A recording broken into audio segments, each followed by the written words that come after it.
This is the broadcast from City Hall, the home of the Greater London Authority. Please stand by.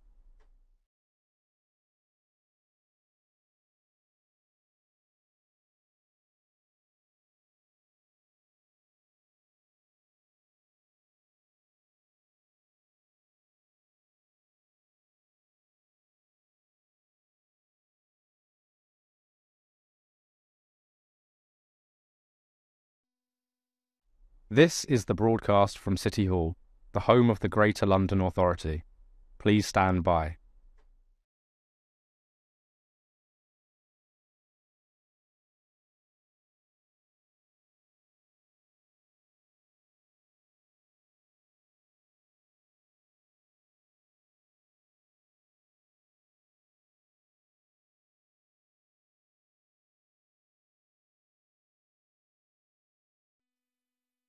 This is the broadcast from City Hall, the home of the Greater London Authority. Please stand by.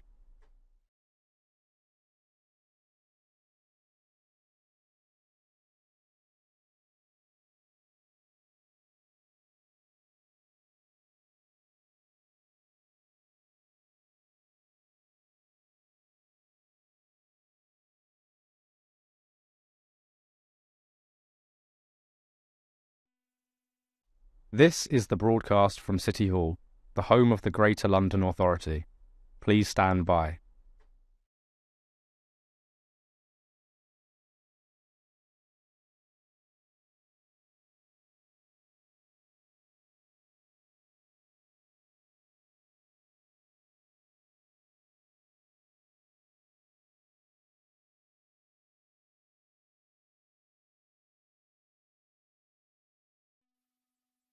This is the broadcast from City Hall, the home of the Greater London Authority.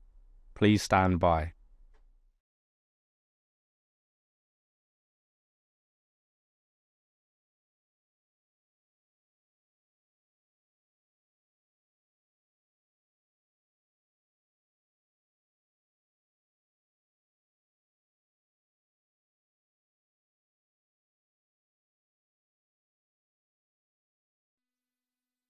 This is the broadcast from City Hall, the home of the Greater London Authority.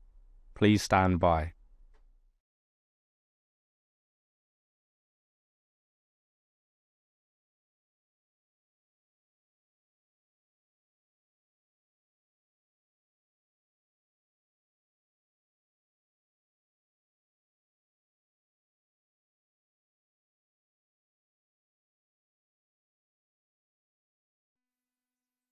This is the broadcast from City Hall, the home of the Greater London Authority.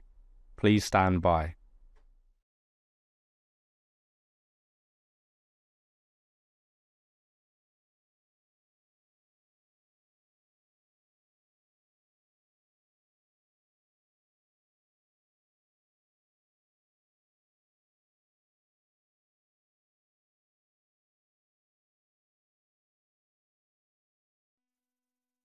This is the broadcast from City Hall, the home of the Greater London Authority. Please stand by.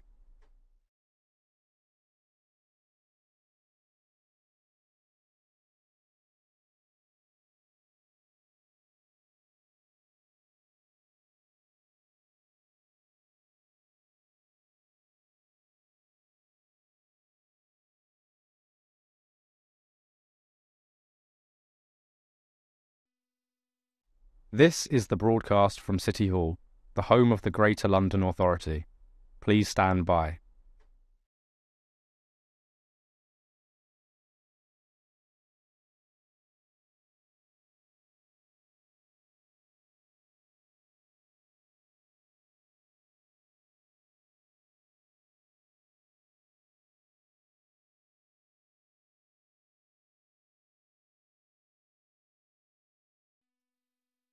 This is the broadcast from City Hall, the home of the Greater London Authority. Please stand by.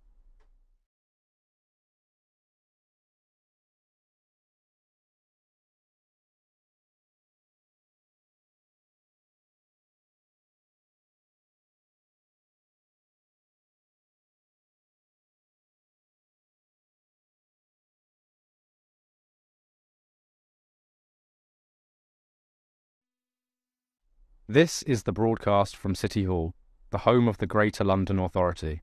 Please stand by.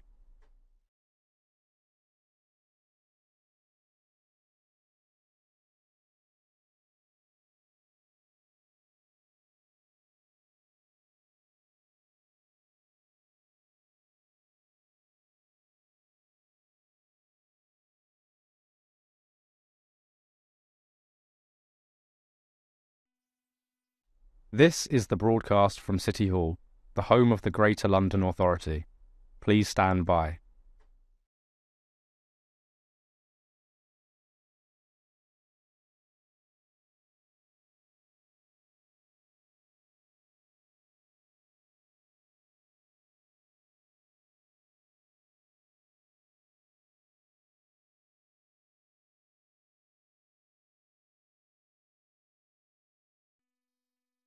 This is the broadcast from City Hall, the home of the Greater London Authority. Please stand by.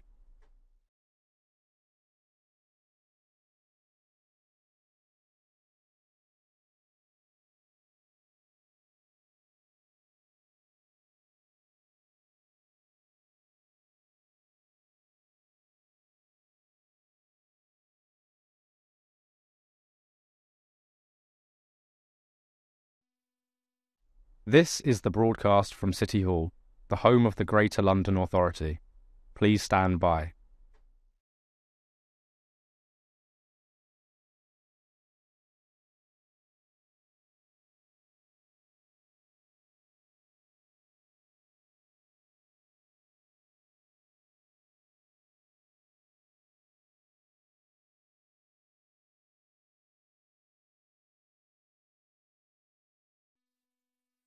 This is the broadcast from City Hall, the home of the Greater London Authority. Please stand by.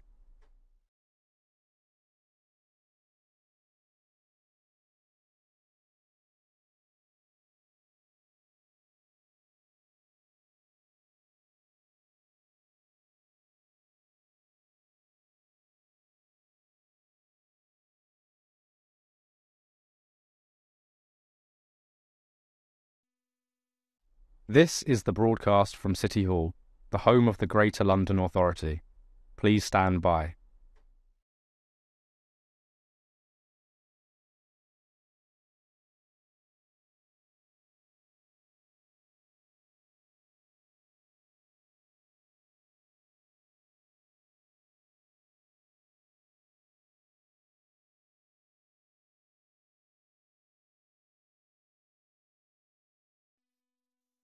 This is the broadcast from City Hall, the home of the Greater London Authority. Please stand by.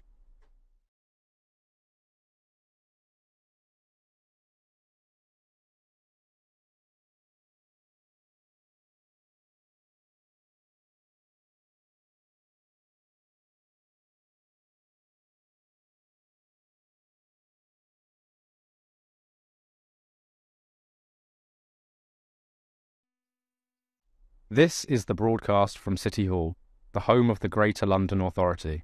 Please stand by.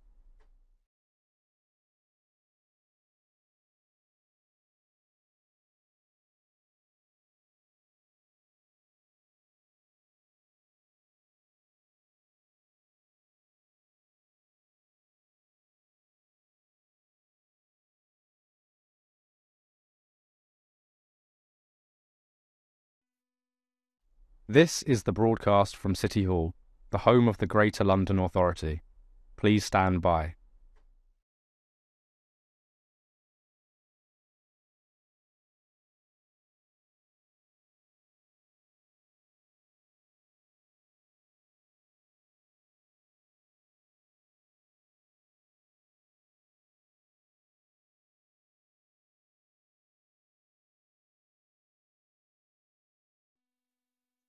This is the broadcast from City Hall, the home of the Greater London Authority. Please stand by.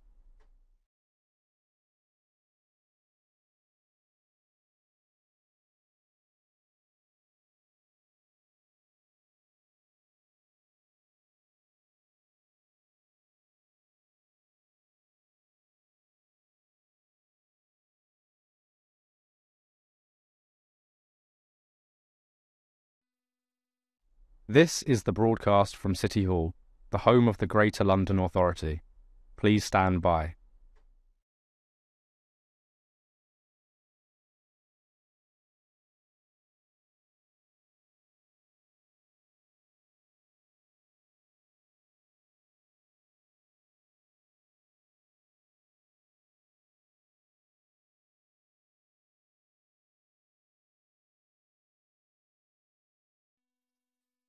This is the broadcast from City Hall, the home of the Greater London Authority.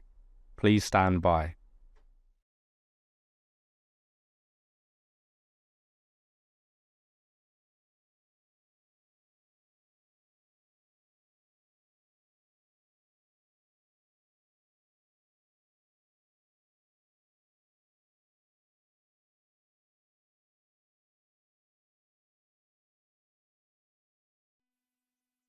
This is the broadcast from City Hall, the home of the Greater London Authority. Please stand by.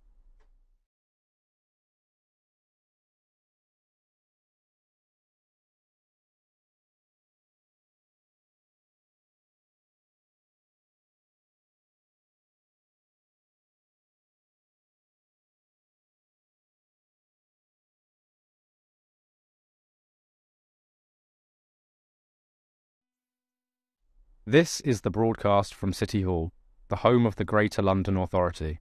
Please stand by.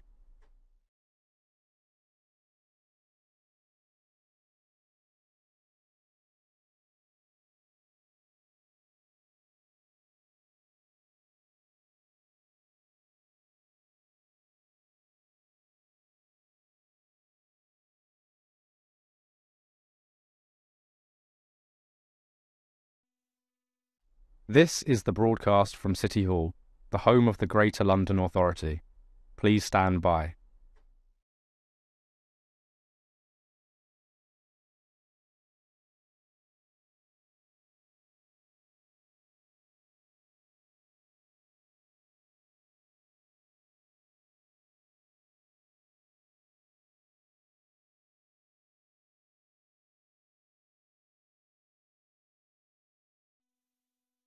This is the broadcast from City Hall, the home of the Greater London Authority. Please stand by.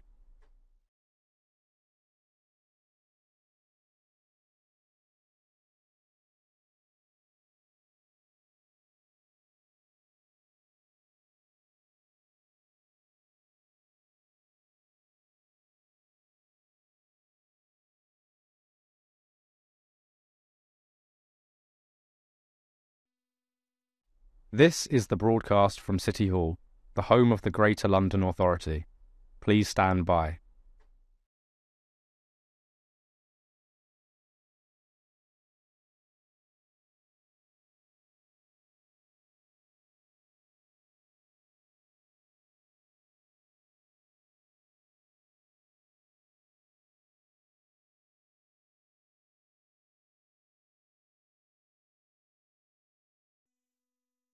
This is the broadcast from City Hall, the home of the Greater London Authority. Please stand by.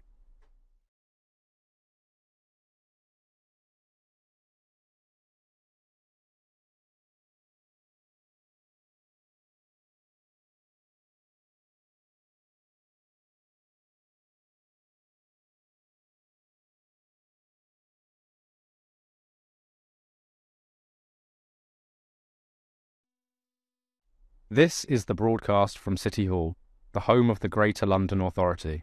Please stand by.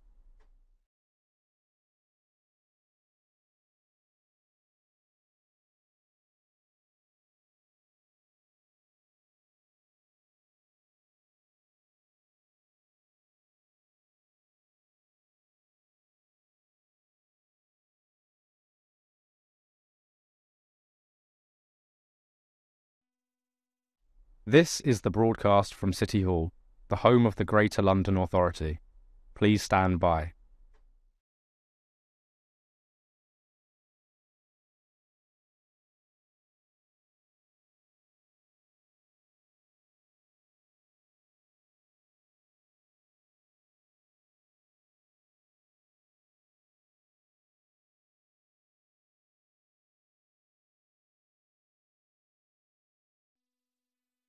This is the broadcast from City Hall, the home of the Greater London Authority. Please stand by.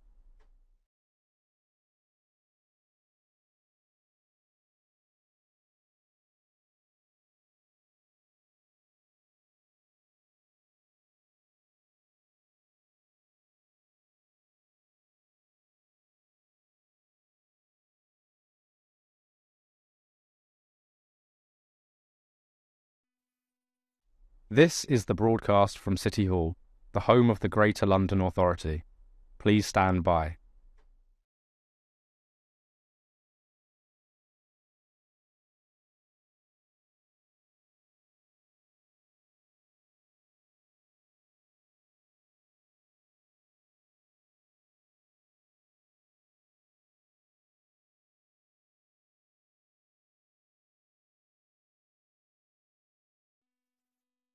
This is the broadcast from City Hall, the home of the Greater London Authority. Please stand by.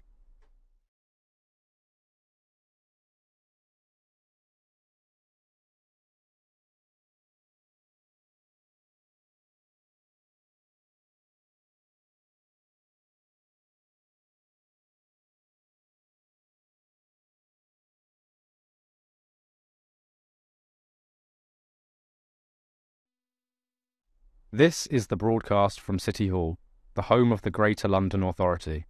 Please stand by.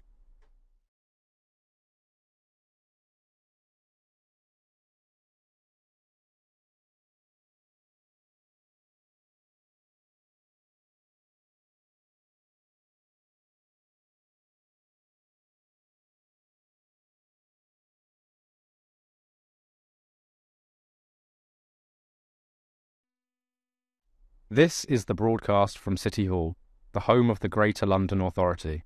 Please stand by.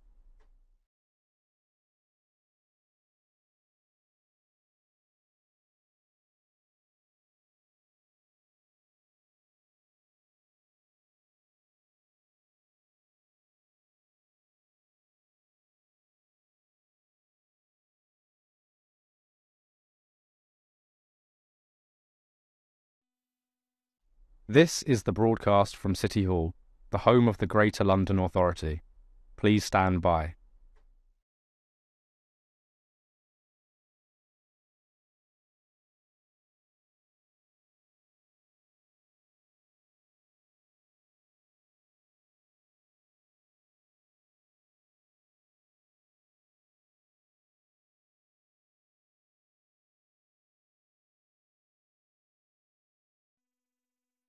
This is the broadcast from City Hall, the home of the Greater London Authority. Please stand by.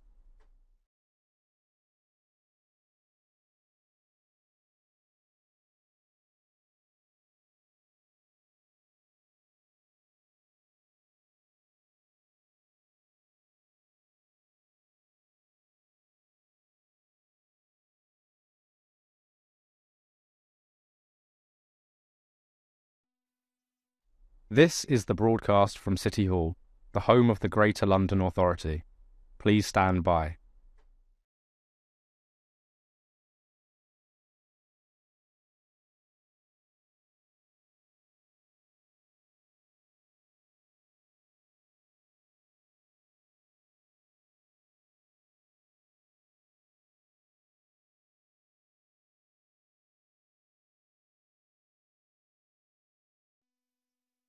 This is the broadcast from City Hall, the home of the Greater London Authority. Please stand by.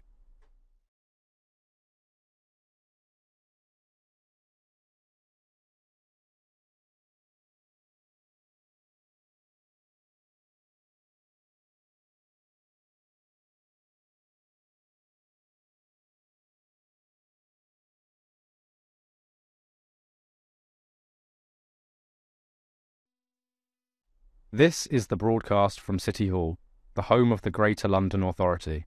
Please stand by.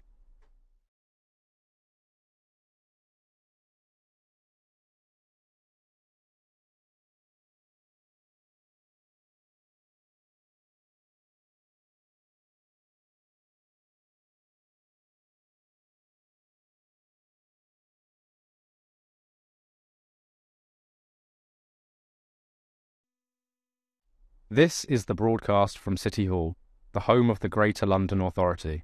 Please stand by.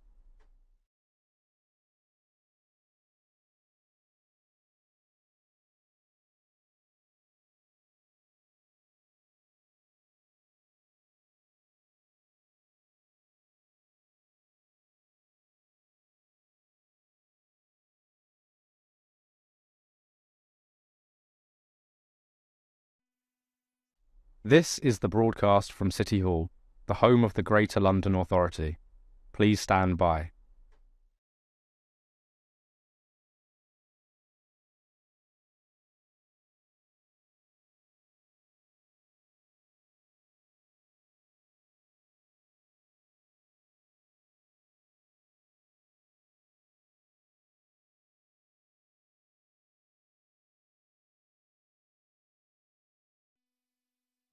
This is the broadcast from City Hall, the home of the Greater London Authority.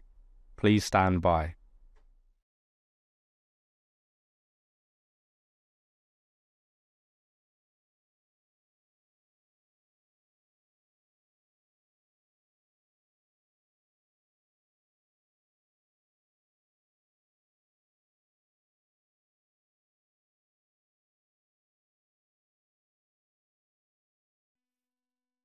This is the broadcast from City Hall, the home of the Greater London Authority. Please stand by.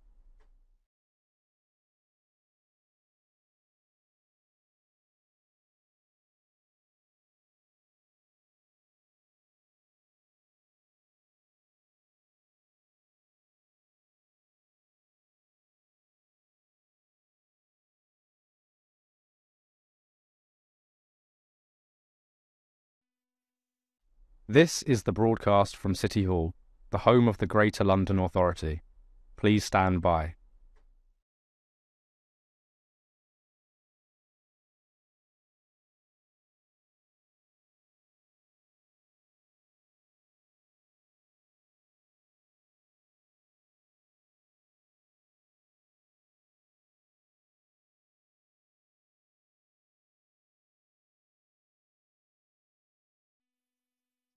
This is the broadcast from City Hall, the home of the Greater London Authority. Please stand by.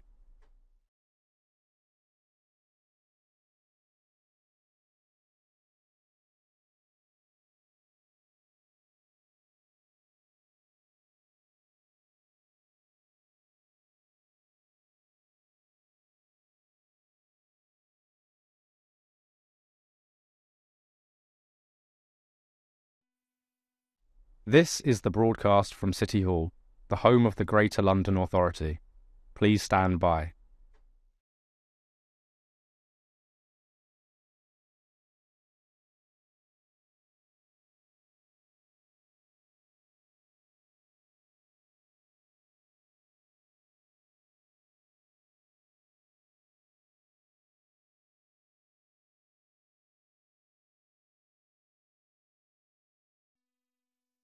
This is the broadcast from City Hall, the home of the Greater London Authority. Please stand by.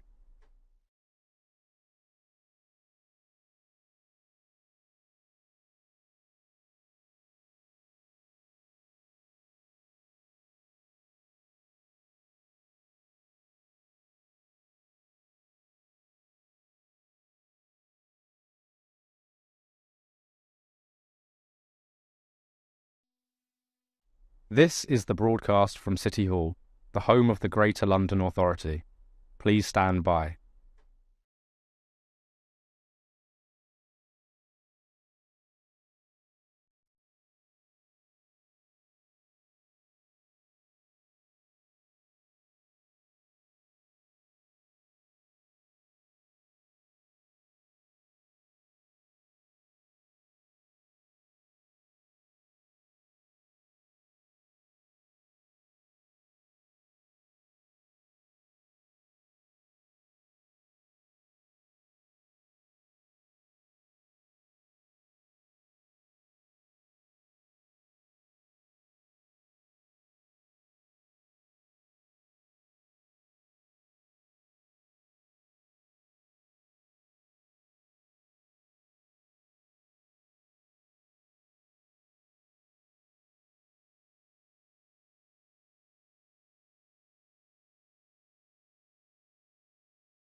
Welcome to today's meeting of the Planning and Regeneration Committee. Members of the public may like to follow at London Assembly on X, that I know as Twitter, and use hashtag Assembly Planning for this meeting. Please may I remind everyone to switch their phones to silent mode and ask that members and guests ensure that electronic devices are not placed in front of their microphones. Today we are holding the second part of our investigation on unlocking the housing potential, housing development in London. But before we begin, it's with great sadness that I inform you of the passing of Nicky Gavron, who was a former chair of the London Assembly's Planning Committee. All of us knew and deeply respected Nicky for her dedication and her leadership. She passionately advocated for sustainable urban development and environmental issues, and was a tireless champion for planning reforms and climate change, leaving a lasting impact on our city. Her contributions to the London Assembly and her broader work for London will be greatly missed, and our thoughts are with her and her family and her loved ones during this difficult time. And with the committee's permission, I will write to the family to express our condolences on her passing. There will never be another Nicky Gavron, as far as I'm concerned. There couldn't be. Now, to begin with, we have a few items of business to attend to. Please be patient with us for a short while. Can I now ask the committee clerk, Sal Fazal, to confirm any apologies for today's meeting? Thank you, Chair. No apologies have been received. In addition, in accordance with Standing Order 8.2, with permission from the Chair, Assembly Member Wilson will be attending as an observer.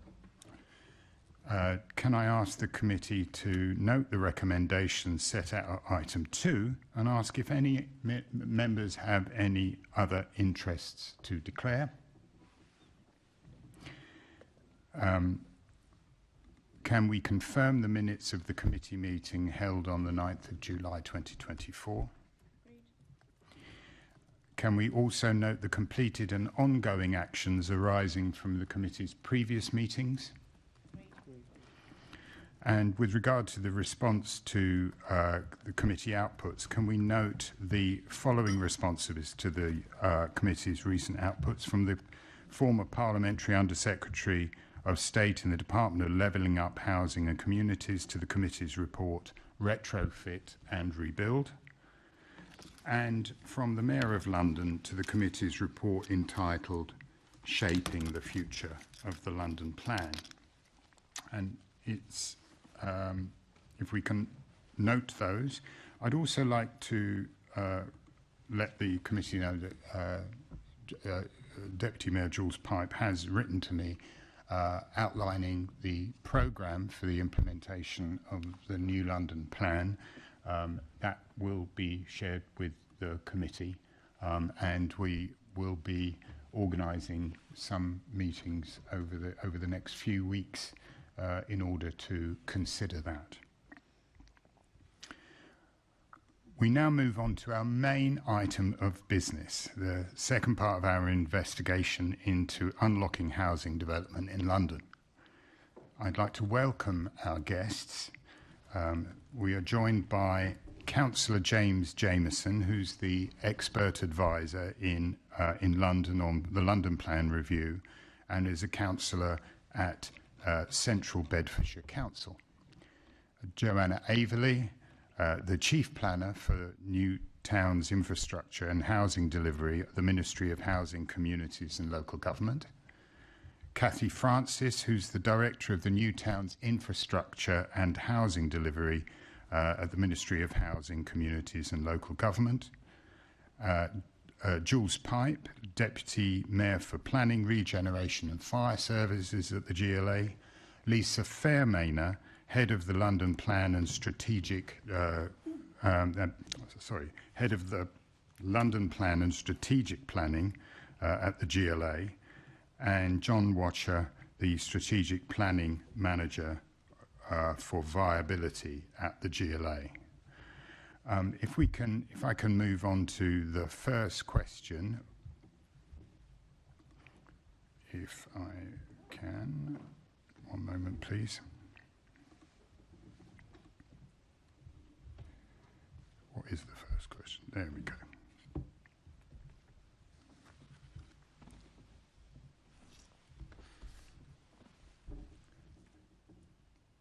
Before you answer, please don't feel it necessary to operate a tag team when you answer. It would be helpful if we got one answer from each of the bodies in front of us. Otherwise, it makes for a very overlong meeting. If we could, the guests at our last meeting, which we held, told us their concerns about the financial challenges facing the development sector, particularly for small and medium enterprise developers. Guests raised concerns that as delivery for SMEs become harder, more will leave the sector, exacerbating issues with a lack of diversity of developers. What is the government and the GLA doing to support the SME part of the development sector to survive? And perhaps I could put that first to the GLA.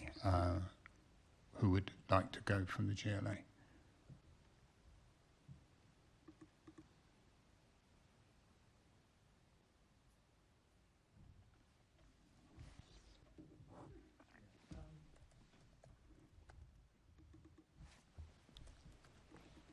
I mean, obviously, this is the Planning and Regeneration Committee, and I can understand that the questions are going to be obviously planning focused.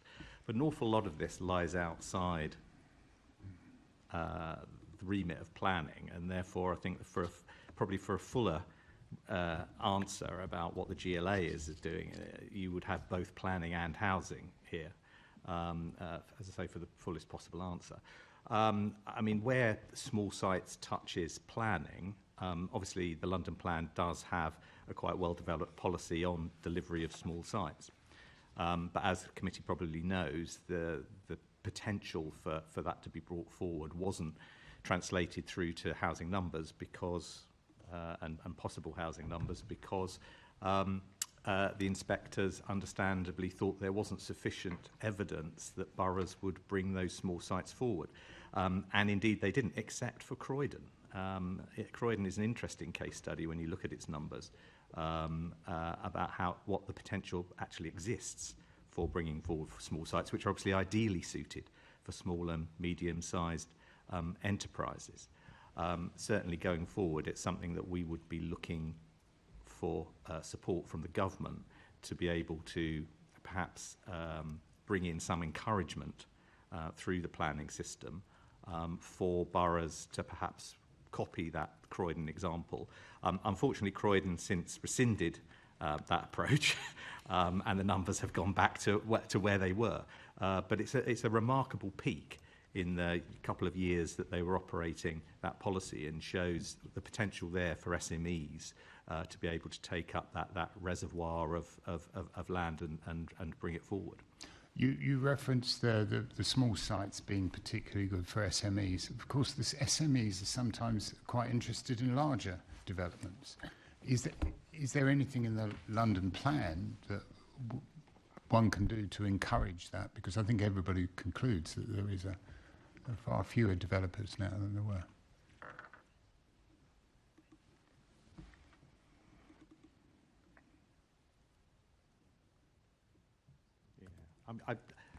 I haven't got really anything to add at this point. Okay. Perhaps from the MHCLG, can we find out what's in the government's mind about encouraging support for the SME development sector? Operating through Homes England, we have the Levelling Up Home Builders Fund, which was targeted specifically at SME developers, recognising that SMEs are in some way a mirror of the wider market, and when the overall market is struggling, they will also, but we see disproportionately that they are affected. And you are right, Chair, that the numbers operating in the market have reduced significantly over the last, say, 20 years. Our Levelling Up Home Building funds will provide support from £250,000 upwards to support SMEs in the market.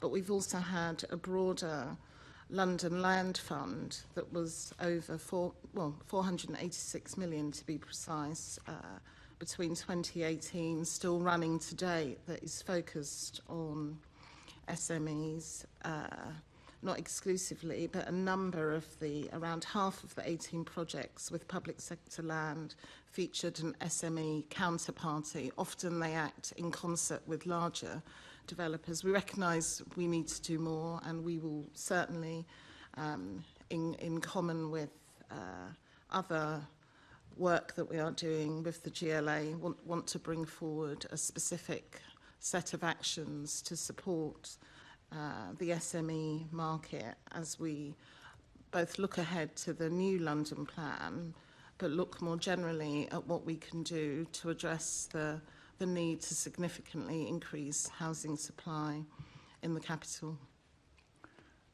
Thank you. You mentioned operating with smaller developers, operating with larger developers. I think that's been something that we've been trying to achieve in London for some years. I would argue that I don't think we're verging on to it not being a planning issue we're talking about, but it's something that we've not been that successful on. I think the Assembly actually decided, I don't know, I may be wrong here, but I think the Assembly some while ago said that 5% of all the new developments should be there to encourage smaller niche developers. But I don't think we've achieved that. Are there any plans to make that more robust in terms of the government's aims? Thanks, Chair. Just to amplify the point about the planning system playing its role in making the journey into planning and through planning into delivery more user-friendly for SMEs in particular. I mean, a lot of the work that the government is focusing on is about streamlining the planning system and streamlining that decision-making. As we know, some of the risks that SMEs carry through the planning process does mean that there's a sort of high bar to entry in terms of the costs and uncertainty. So much of the reform into planning, both the preparation of plans and the preparation of policy, is targeted at giving greater certainty to the expectations that a local authority would put on a developer and SMEs, and then the journey through plan making, and in particular using digital planning and the route to planning permissions to be much faster as well. So there's things we're doing more systemically within the planning reform space that will also help SMEs and is particularly targeted at them. Thank you. Assembly Member Garbett, you indicated earlier. Thank you, Chair, and hello, panel. Jules and Jaya, so Deputy Mayor and GLA representatives, I know you were just answering this question, but there was a recommendation in November 2023 from the Housing Delivery Task Force, the GLA's Housing Delivery Task Force, to explore providing new offers to small and medium-sized developers.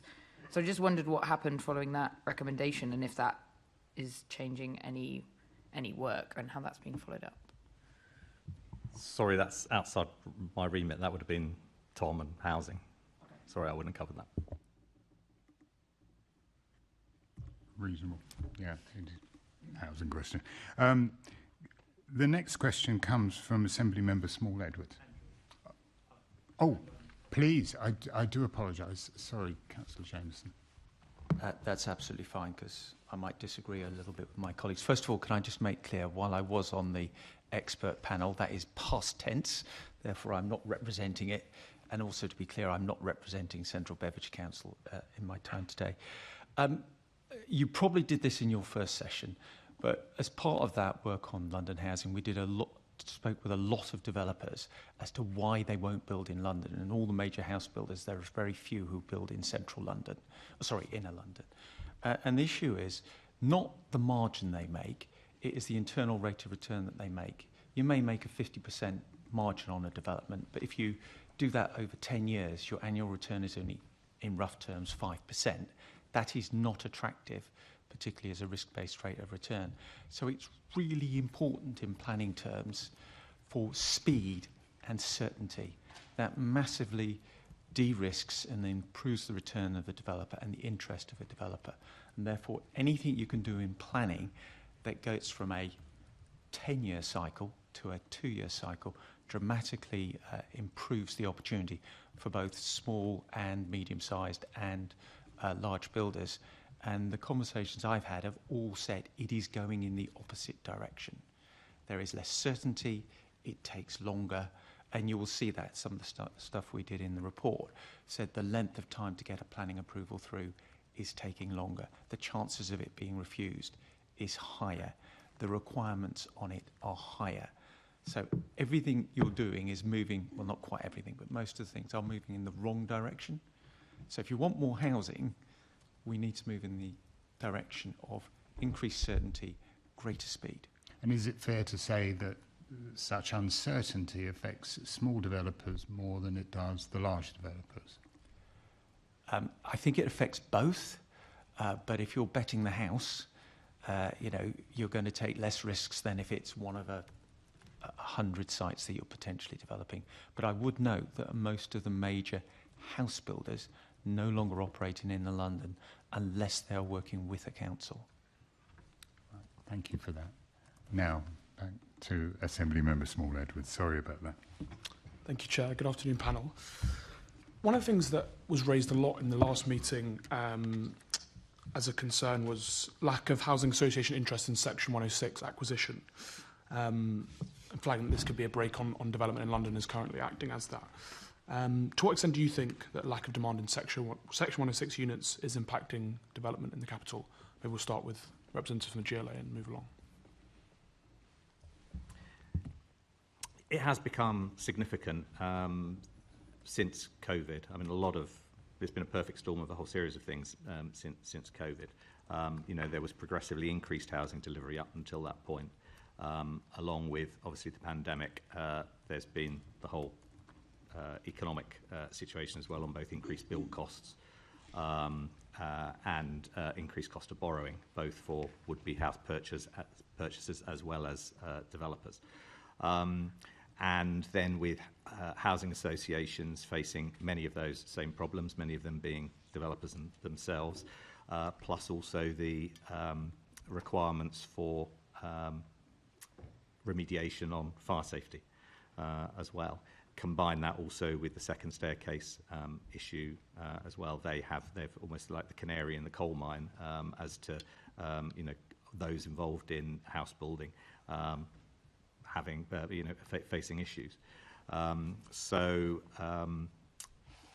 the Mayor's been undertaking a number of initiatives to move that along, but at the end of the day, that's really only well, it's more than a sticking plaster, but we need to be able to sort out the whole sector and be able to bring it back into back to where it was. I mean, every pound spent on fire remediation, for example, is probably £50 that isn't being raised through the markets to be able to invest in housing development.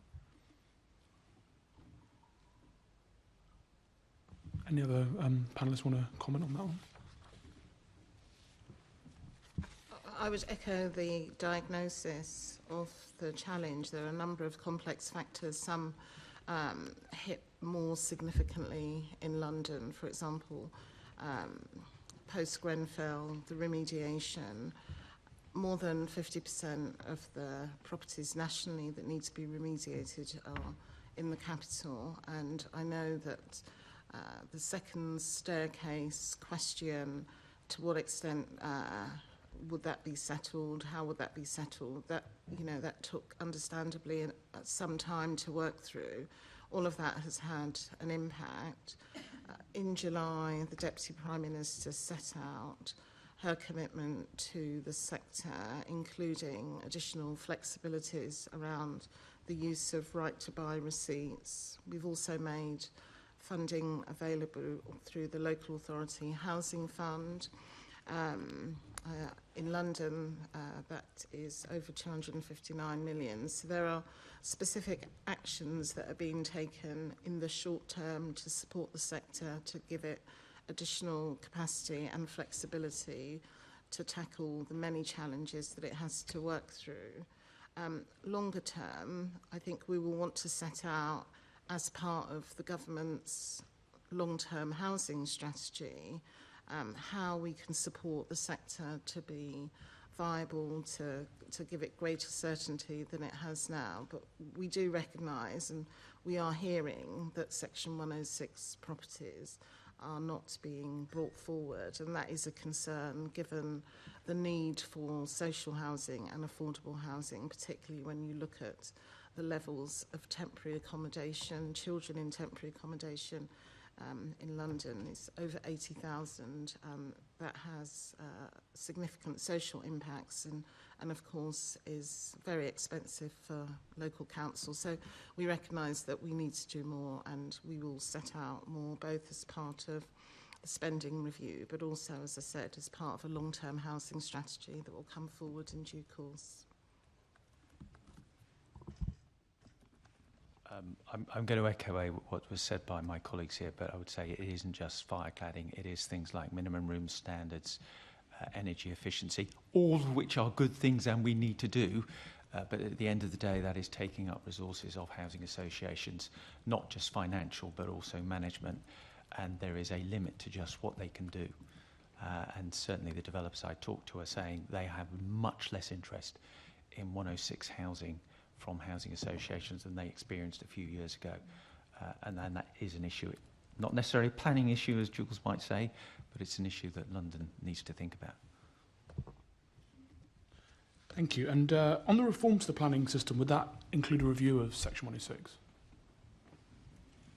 In the MPPF, there's reference in the proposed consultation on the MPPF to changes in how local authorities think about tenure and the right tenure mix for their local authority areas, and a very strong emphasis on social rent and a broader range of tenure mixes.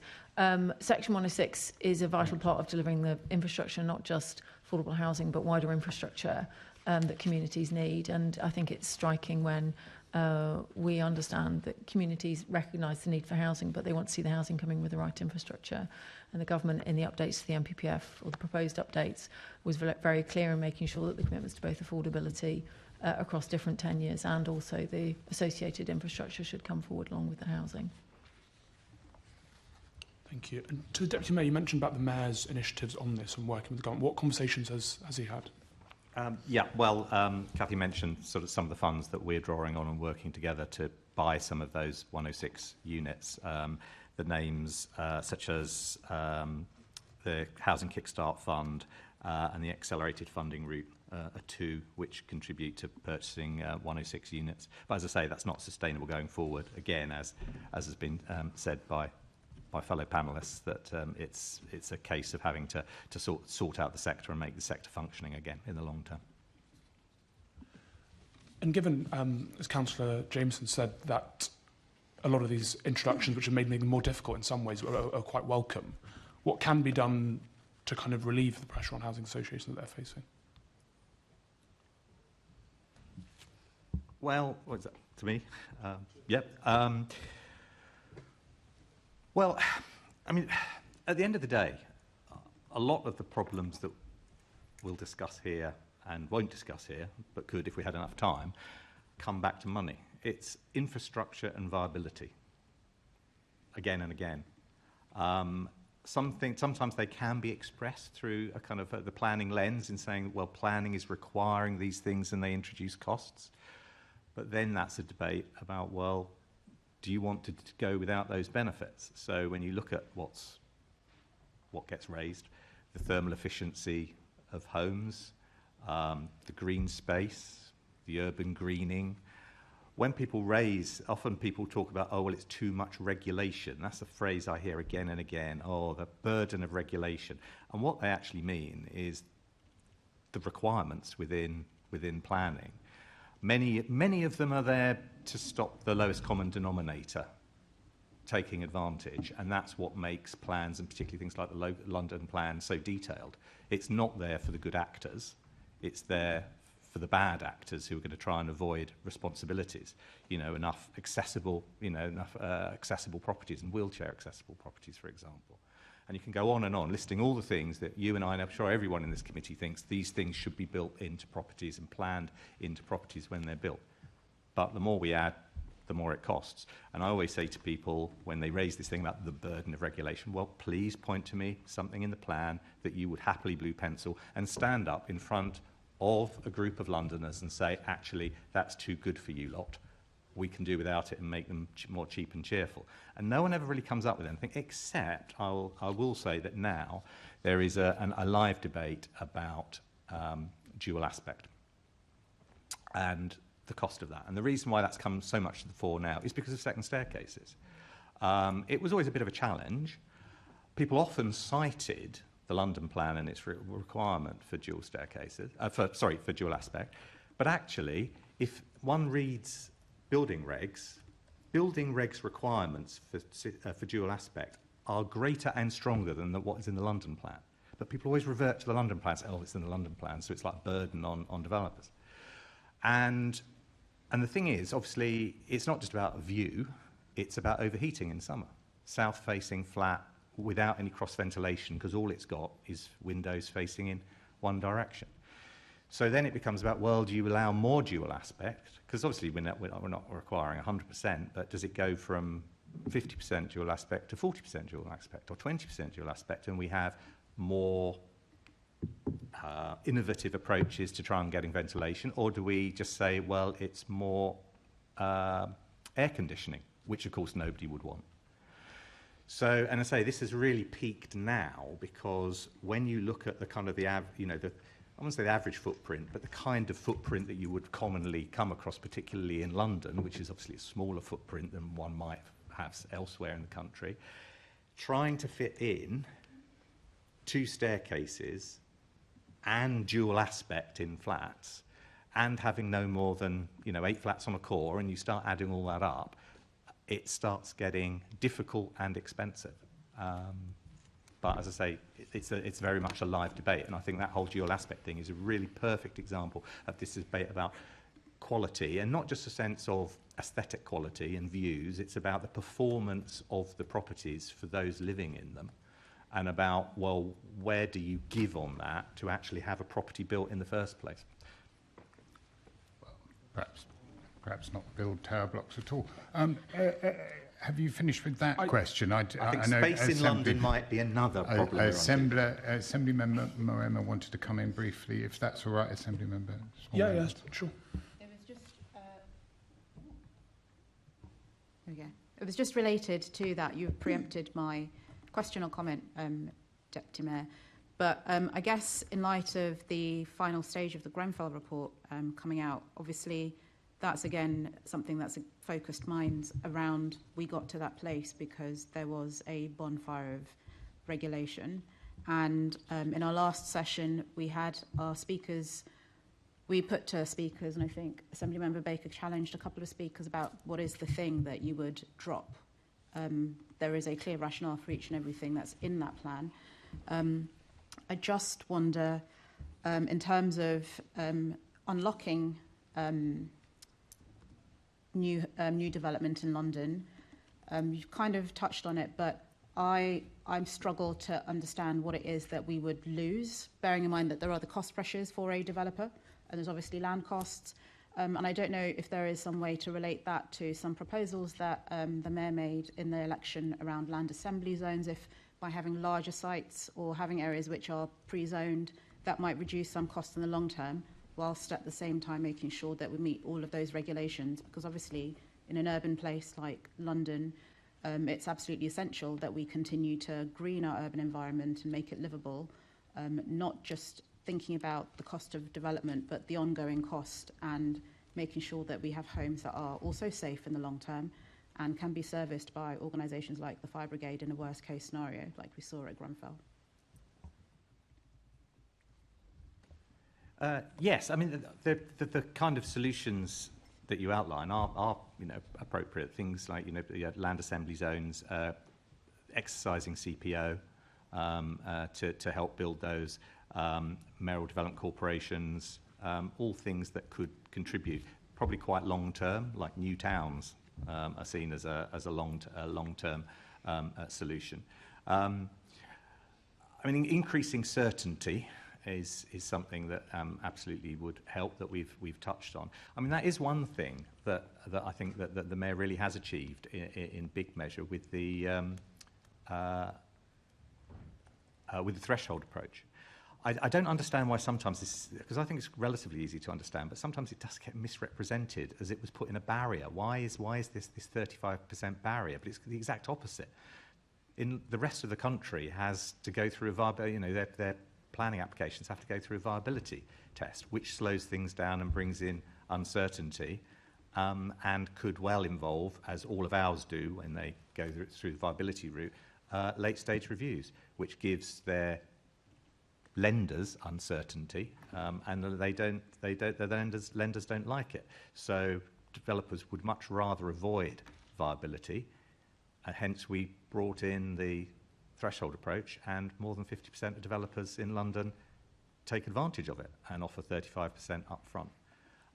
We do have a problem now in London, though, that's coming to the fore, that some boroughs are convinced that they can achieve 50% and have a threshold of 50%. And the problem with that is that when you actually look what they're achieving, it's nearer 10 or 15%, some of the boroughs who shout the loudest on it. And therefore, setting a threshold at 50 means that every one of your applications will go through the viability route, giving the delay and the problems that it is a compromise, but it's a compromise that has vastly increased the amount, not just the percentage, but also the absolute number of affordable housing when you compare this mayor's last 6 years with the 8 years with the previous. We can return back to Assembly Member Small Edwards. Sorry about the interruption. Yeah. Oh, sorry, I think we've got... I beg your pardon. As ever, I slightly disagree with Jules, but I've been doing that for 10 years. So, you have to decide what your priority is. We absolutely cannot have unsafe houses. So that's a sort of red line that you would not cross. And I'm not the technical expert to say what exactly is safe and unsafe from fire regs and whatever. I'll leave that to other experts. But, you have 300,000 people in London on the housing register. I can't remember, someone quoted a figure of the number of children living in temporary accommodation. You need more housing in London. You have not significantly increased the housing delivery, over the last 8 or 9 years. It's gone up and down, but it hasn't significantly increased. Yet in other parts of the country, it has more than doubled. In central Bedfordshire, it's gone up by about 1.4 times to last year. Now, that means choices. And some of those choices I think we can all agree on, which is how can we provide certainty for people, because that is a zero cost to everybody. How can we speed up the planning process? Most people kind of agree with that. But there needs to be compromises. Clearly, if you're only building 35 to 45,000 houses a year, and depending on which analysis you look at, I know the London plan says 52,000, the new target is 82,000, the previous target was 100,000. There are other targets that you could come up which are 125,000. London has a huge housing shortage. It has the most expensive housing in London. Central London, £20,000 per square metre. Most of inner London, £10,000 per square metre housing. That is unaffordable. People cannot get on the housing ladder. They cannot afford to rent. Something has to be done. Now, how high is your priority for delivering more houses, and what are you prepared to compromise in order to deliver that? I'm not going to answer that question, but that is a very serious question that you need to have in London, because until you prioritise housing delivery, you are always going to have a shortfall of housing in London. And it has got worse over the last 10 years, not better. Thank you. Assembly Member Small Edwards. Yeah, just finally from me, are there any alternative models to affordable housing delivery from other jurisdictions that London could potentially learn from? Has he asked this? Number 3.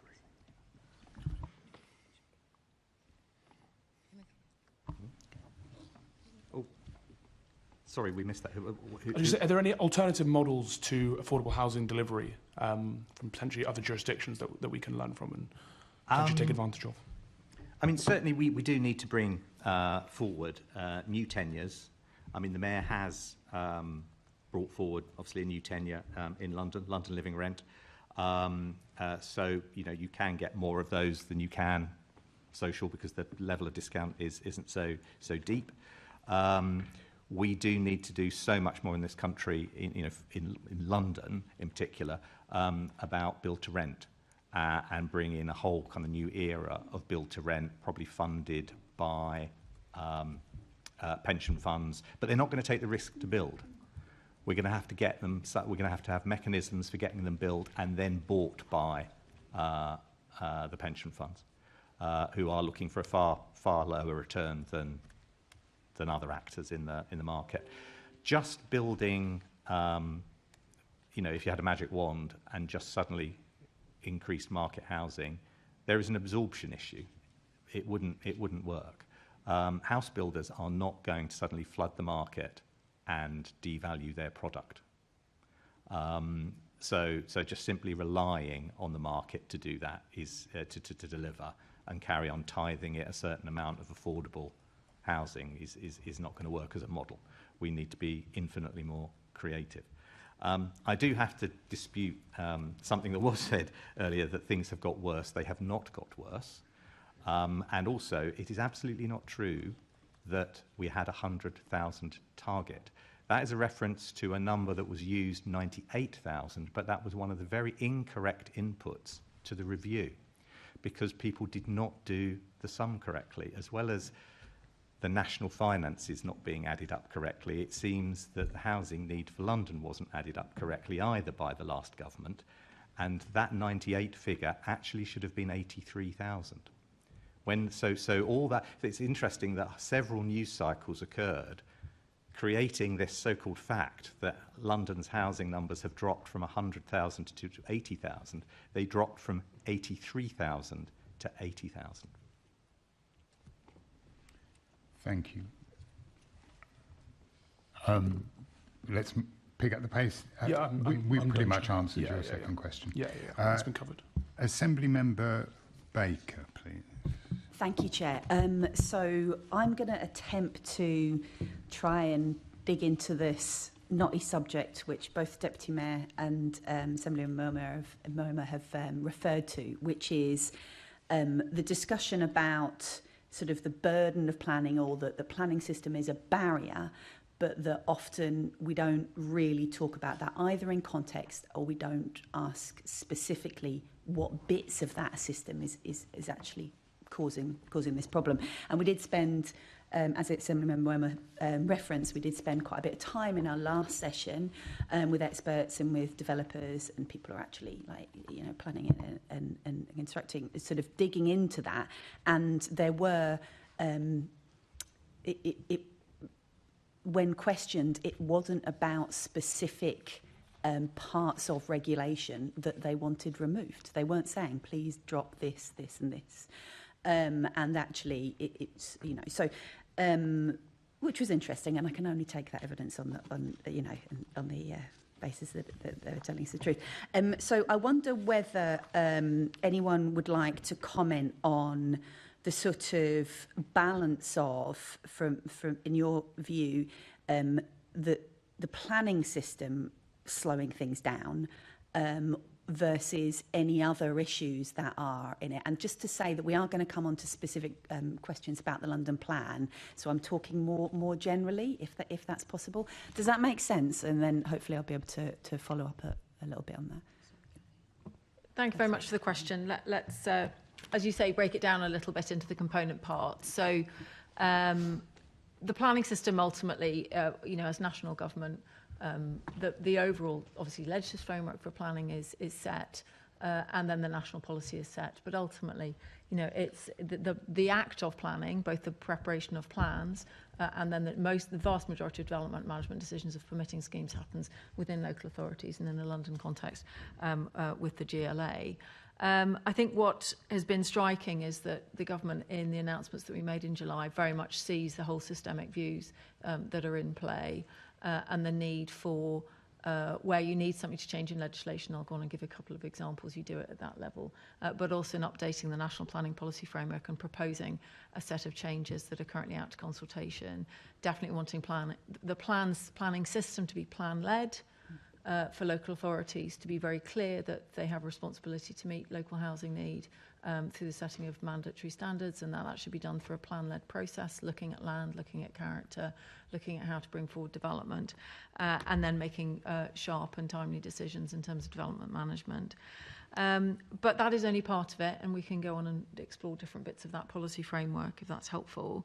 But what also is recognised very much by Minister Pennycook was in writing to the Royal Town Planning Institute, in recognising that we need the people in the system to feel well-resourced, supported and able to act. And that's both obviously local authority officers but also councillors. So there are many different aspects of work going on, whether that's underpinning the capacity and capability of local authorities, ability to recruit and retain staff, some really interesting work going on with both the Local Government Association and Public Practice, an organisation that rolled out of the GLA to get people into planning, to support local planning authorities. A recognition that also that there's a need to recognise the costs of planning services, and we are consulting on increases to planning fees, particularly where there's the biggest gap between the costs of running services and the income, and that's particularly on domestic and household planning applications, but quite a wide-ranging and open set of consultations on how should or could local authorities be charging for planning services to get much more to full cost recovery, to get them onto a firmer footing, so that the services that they're providing are funded by those that use them. And then finally, just to mention, and we can come back to any of these things in detail, a lot of investment in digital planning. So planning services, I would say, are probably one of the last to innovate. In London, you, again, with the London Plan, huge amounts of digital innovation. But again, because you've got 300 local authorities across the country, of different sizes and sophistications in terms of their digital capabilities, there's a lot of work going in to speed up a transition to smart local plan making, but also smart decision making in terms of how somebody puts in a planning application and how officers then determine it in a really smart way. So lots happening. Happy to go into more detail about any of those aspects. Thanks. I wonder whether, referring back to a previous answer you gave, that talked about streamlining, is that what you would see as streamlining the process? What you've outlined there, the priorities there, or is there anything additionally that you think that could come under that sort of idea of streamlining it? So it's more resourcing, making sure there's proper funding, digital planning, and stuff like that. Is there anything else that? A very key aspect to the reform is actually the preparation of local plans, obviously in London for the boroughs underneath the guidance of the London Plan. And in the consultation, it's worth just noting an ambition and a statement about rolling out strategic planning to the rest of the country, starting with mayoral combined authorities, but then a more comprehensive rollout. Lots of work to do in that space to define what that is, what is a good strategic plan that's got the right level of detail, but also has the important conversations across boundaries to look at housing, infrastructure, land, environment and economy. But then at the local plan level, the Levelling Up Regeneration Act has set out the ability for government to bring in a new local plan system. Sometimes local plans are taking 7 years to get over the line.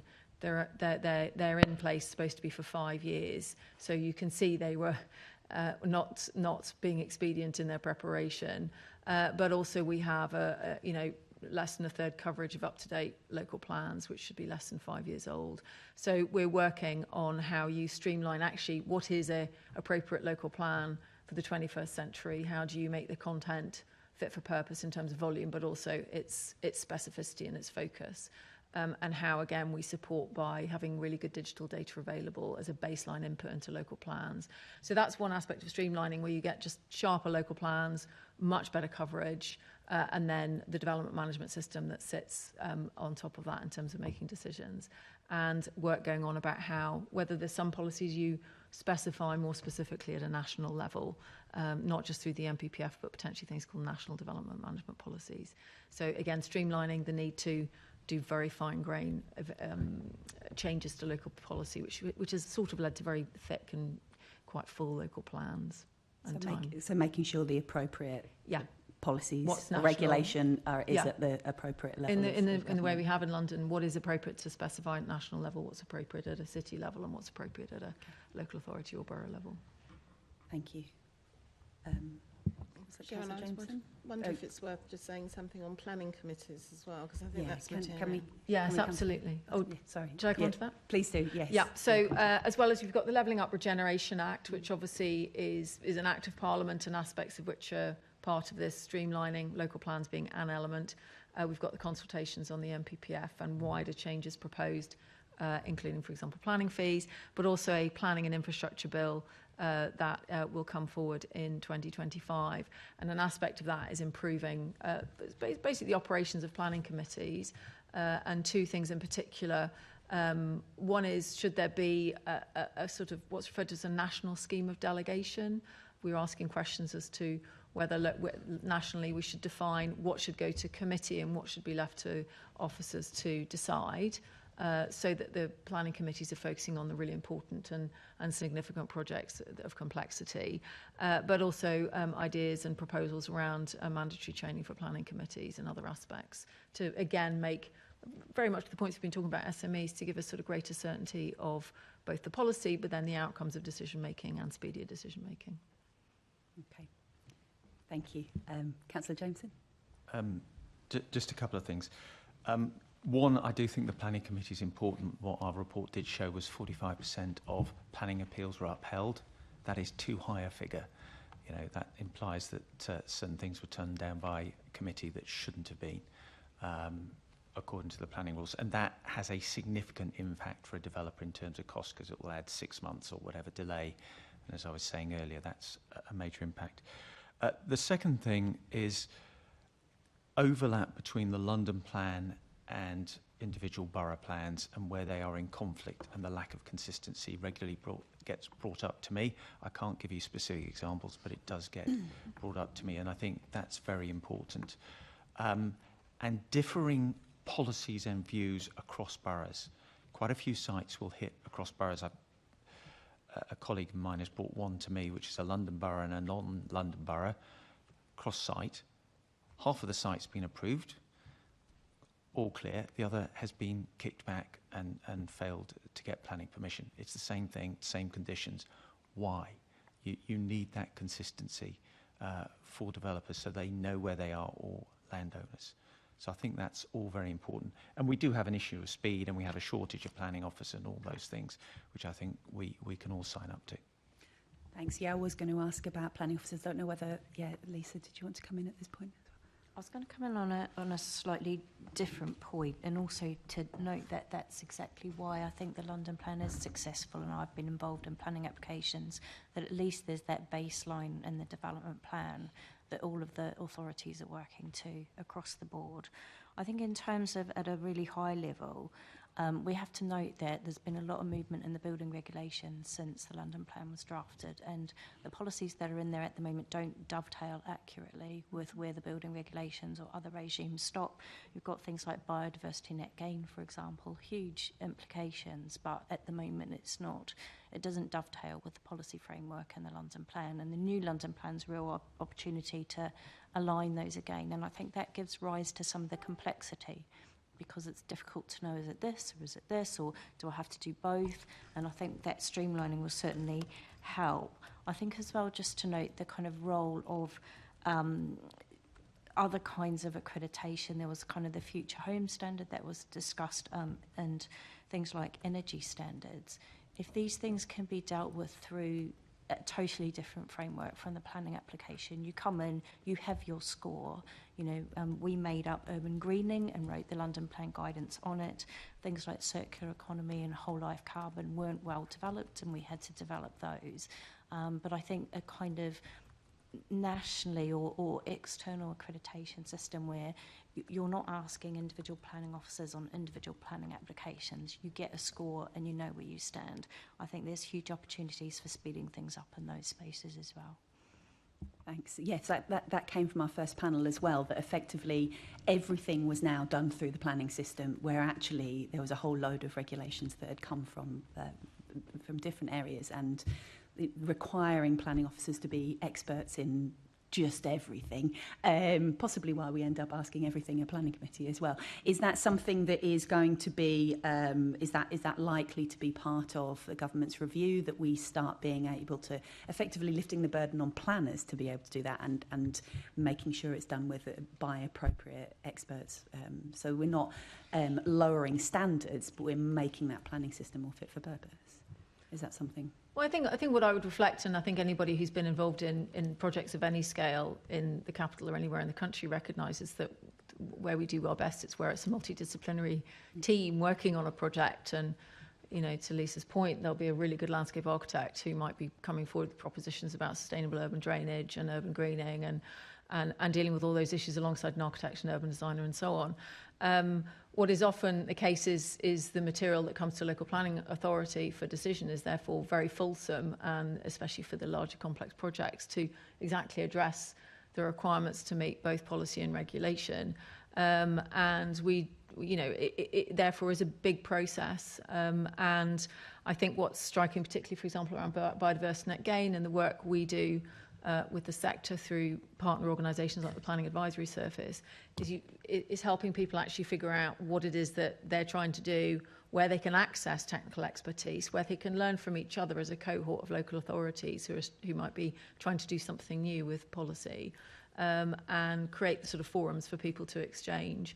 But it is absolutely fair to say that planning has become increasingly more complex as we understand the nature of cities and how they actually change and need to be managed, and we have to cope with those issues. But we need to continually work to make sure we're putting in the space for local planning officers and their multidisciplinary colleagues to learn on the job and evolve their knowledge, and keep up to date with the basic demands we put on the system. There's lots of great examples of fantastic exchange. Both So Future for London would be a great example of that. But it's not going to get less complex. Our challenges, and I think that, as we're saying in this conversation, the planning system needs to be able to say, these are the important issues for this scheme in this moment, and how do you make those judgments? Things like the National Model Design Code I'd commend to you. It's a really good national document that's a really good suite of the issues that should be apparent on most planning applications, particularly for housing, and gives a really strong reference across to national policy. It almost sort of sits above what would be the London equivalent in terms of policies, and is applicable to any planning application in the system now, and is a very good way into understanding the issues at play. Thanks, much appreciated. And finally, just to get a bit sort of parochial about it, so we know that there is a commitment to have additional planners recruited, put in the planning system. How many will be getting in London? I couldn't put a number on it. Just to mention two of the really successful programmes that we're doing at the minute. One is with the Local Government Association, something called Pathways to Planning, where it's basically putting offers out to people at the end of their university. They may not have thought about planning before, but it's saying, look, here's a great career, and we are funding their education while in work with local authorities. I think it was we've run 2 rounds now, will LGA have on our behalf, with I think about 1,500 applicants, so huge demand coming from young people. Unfortunately, not enough jobs to put them into, but that is one programme that we're working at, and we're sort of going towards about 100 people already recruited through that programme. And the other great programme, of course, is Public Practice, which brings people in at mid-tier into local authorities, again from quite wide professional backgrounds, particularly design and urban design, and that's we funded a sort of national rollout of that programme. So in combination, the numbers are starting to build, and combine that with fee increases that will hopefully put local authorities on a better footing from a financial and income point of view, that they can then match the salaries to those opportunities for recruitment and into departments. Ellie, if I can just come back on a couple of things. One, the more we can move planners to becoming planners and not building regulators, the better. And I completely agree with you that we should have national standards, regulations, etc.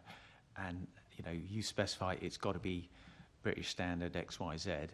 Tick. the planner knows it's going to be that standard, he knows it's going to be assessed by a proper regulator. That will make planning a lot easier and free up time. The second thing, particular for small builders, is if you have a really good local plan, some of these things like local transport plans, local biodiversity, etc., can be embedded in the plan so that the developer of 10 units doesn't need to worry about it. They just have, you have to provide £10,000 to this nature conservation site down the road, or whatever it is. I really think there's an opportunity for local plans to do more of the heavy lifting and just put a very simple requirement, not you must increase net biodiversity on your site, you must help fund do this, or you can increase biodiversity on your site, you have the choice.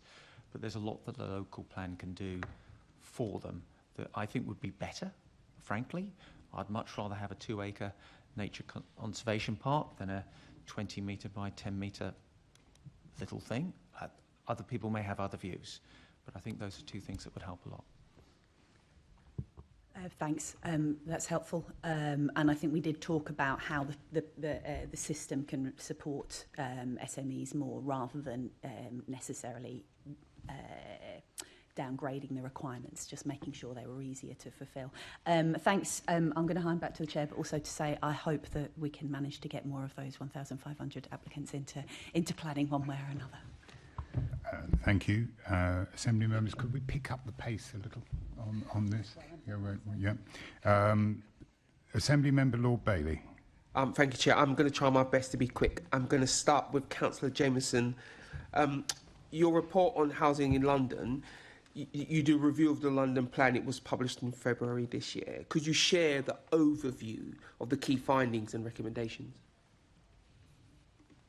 So we had a long discussion about the London plan, and there was lots of thoughts, oh, should we change this, should we change that, should we change the other? I think our fundamental recommendation is there's 133 elements to it, there's hundreds of additional regulations and various other things. As we went through it, there was possibly only 1 or 2 lines that were actually about making it easier to deliver housing. Now, as Jules said earlier, there is nothing in there that I would say is undesirable to have.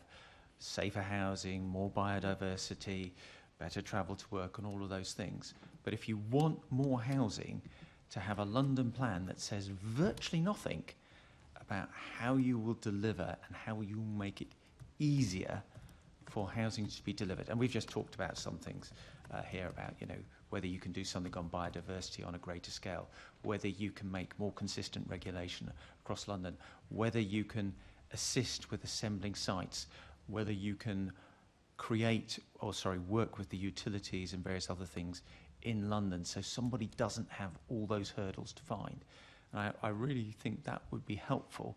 And hence we came up with a sweeping recommendation, and I recognise it as a sweeping recommendation, that said if a council is not meeting its housing target, delivery schedule, then there should be a strong presumption in favour on brownfield. The aim was not to have willy-nilly stuff going through. The aim was to put a real emphasis on local borough councils to work with developers to come up with plans and to get housing delivered in a way that met the needs for both the community, not with both the community, but met the needs of the community and were also viable for a developer.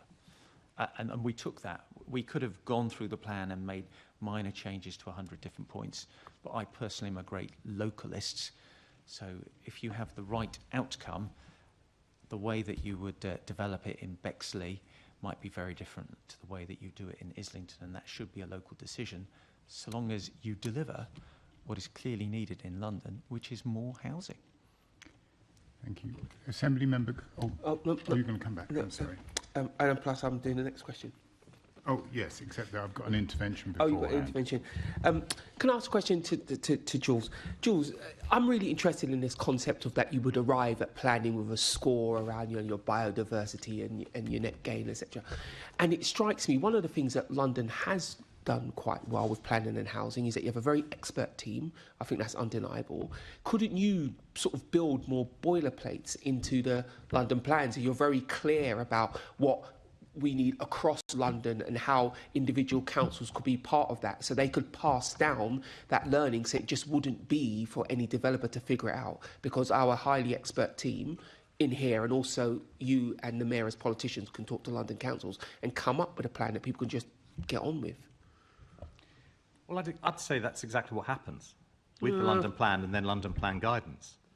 I mean, that is the way exactly the way it works. But obviously, boroughs do, although when they bring forward their local plan, they have to they have to respect a degree of conformity and deliver a degree of conformity. But that does not mean to say that they always slavishly have to follow it, and it will be down to their local to the inspection of their local plan that will determine how closely it does conform. And there's often enough diversion for developers to have to pay close attention both to what the London plan requires and what the local plan requires, because the development plan is a combination of the two. It's not one or the other. Yeah, but I'm a little less enthusiastic. You said that's what happens. Clearly it's not, because most of the large developers have left London because they perceive it's hard to develop here. And one of the things they always cite is planning. And I just wonder, how much of this then, Jules, let's take your inference that is what it's doing. How much of this is then culture? And what can you do and the mayor do to adjust the culture to align these things to make them happen? Well, I would never sit here and say that the planning system, either in this country or in London, is straightforward and no one really should have an issue with it. It is complex. There's an awful lot of it for all the reasons that we've discussed, and therefore it is very hard work for SMEs, small outfits to understand. Equally, it's an awful lot of work for under-resourced local authorities to apply and work through. So I'm not saying that it is not complex. And I'm not saying at all that that complexity doesn't deter people. But I'm sorry, I will maintain that the reason that people might have turned their back on London and find it easier elsewhere is because of the degree of ask in London. And so I come back to my point, which bits don't you want to ask for? Because obviously if you've got some greenfield sites elsewhere in the country, or local authorities that aren't making the same demands on affordable housing, which costs, or have not set the carbon targets that the mayor has set, achieving 35% greater than building regs on site, with the rest to be offset elsewhere. If they're not asking for those outcomes, then it is cheaper and easier.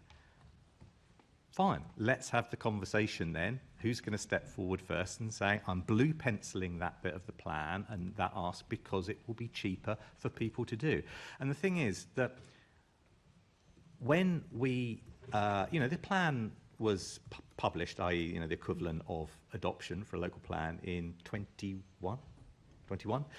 But some of these policies, they start gathering weight from the point that they're mooted and start getting published and talked about. And so these policies have been in place in the minds of developers for quite some time, but it's only in the last couple of years it's been an issue. When that plan was formally published in 21, no one was saying, oh, dual aspect, the whole thing is too difficult, we're turning away from London. So no one was saying that, at the point of publication. It's the aftermath of all the things that I've discussed, so I don't have to say them again, that have made this more expensive. Now, when one takes a plan through inspection, the primary thing it's trying to look at is the plan viable? Does it make too many schemes unviable? And back when that went through inspection in 2018, all those policies went through in about 2018, 17, 18, the inspector, and actually the people in the former chamber, were not saying, obviously there were some policies that people didn't like. Obviously there's the to and fro from the developers and the community and all the vested interest. But at the end of the day, those three inspectors found that the plan was pitched about right on viability for those economic circumstances that pertained at the time. We are in different economic circumstances now, as well as with different regulatory regimes and changes that Lisa has outlined. But the thing is, if we had designed it then for what we know now today, people would have made hay like anything in 2017, 18, 19, 20, making super profits and not having to deliver all the things we've asked for. So it's an interesting question. Can you make a plan that is able to absolutely ride economic changes, dramatic changes in economic circumstances all throughout the economic cycle? Or should a country have an investment plan that has counter-cyclical investment when there is a downturn, so you can actually maintain the standards? In the good times, the system is paying for itself. In the bad times, government should step in with counter-cyclical funding and then withdraw it once the good times return.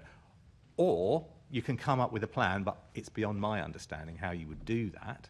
Maybe professional planners have an idea how you'd always make policy infinitely flexible to do compared with economic circumstances. To Lisa and John and ask that. Over to John, if you permit. I do have some sympathy with you sort of stressing we didn't have a crystal ball at the time. I have a little bit of sympathy for you. No, but even if we had have had a crystal ball, would we have pitched it for the costs now? Because in that intervening period for 5 years, people wouldn't.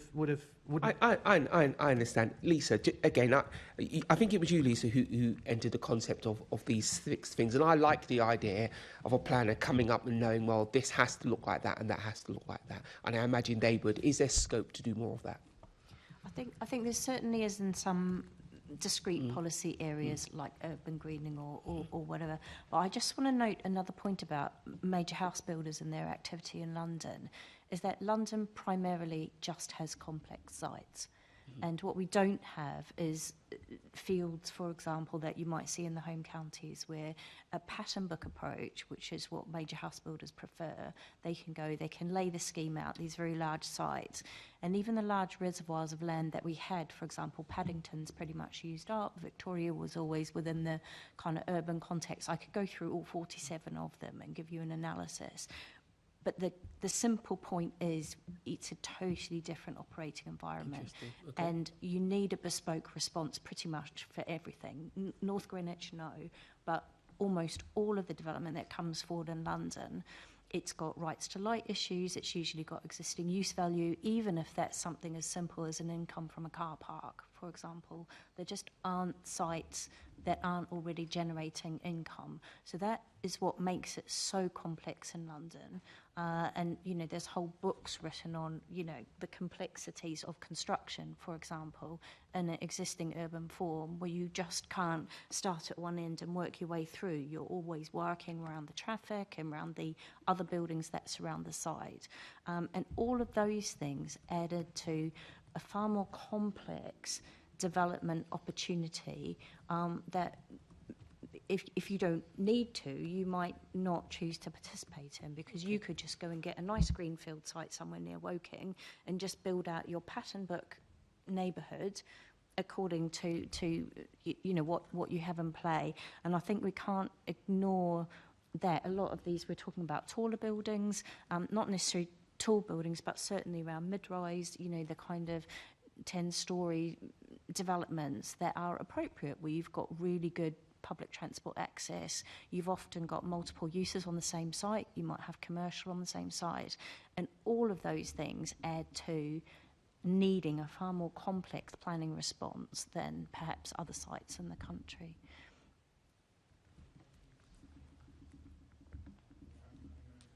To mention first, yes, Assembly Member Garbett, sorry. I want a different topic. James got one as well?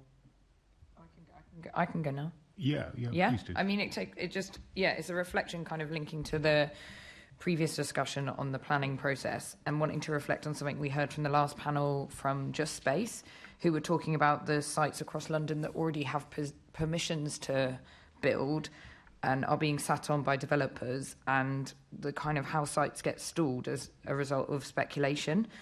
And we heard about years later the developers go through planning again with increased building costs. And I just wondered what could be done to combat the kind of land banking and speculation part, which kind of links to, I know we were talking a lot about the planning process, but it's kind of the other side of the planning process. Ms. Agerley, yes. Thanks. Just to come in on that, the Chancellor of Exchequer on the 8th of July and then subsequently Deputy Prime Minister on the 29th of August have both talked about a new homes accelerator. So the focus of the government, not just on the planning, the sort of the bounds of the planning system, which is permitting things, but then often things that flow beyond that, whether that's agreeing Section 106 agreements and the like, but then how you then actually get on site and deliver the housing. So the government definitely recognises that it's okay to get the permission, but if you have something akin to 300,000 existing permissions that are not being built out, then that presents more than a lost opportunity.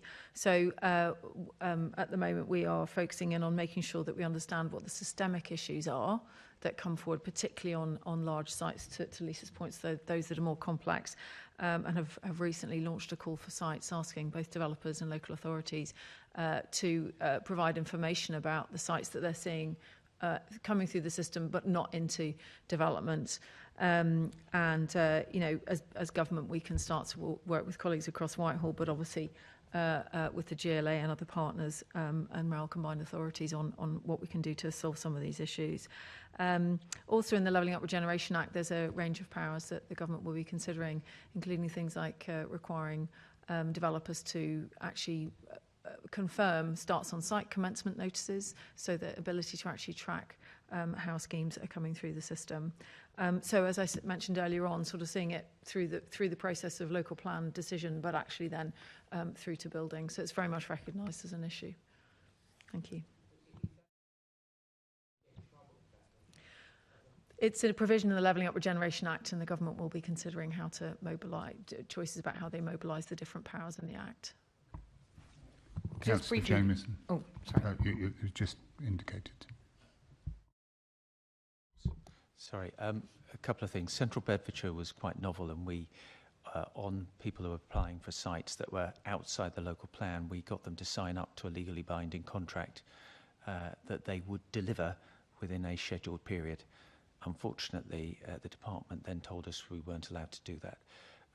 But actually, we had 2 developers willing to sign up. But what I did suggest, which I quite like, is when somebody has a application, that they actually come forward with a build-out schedule.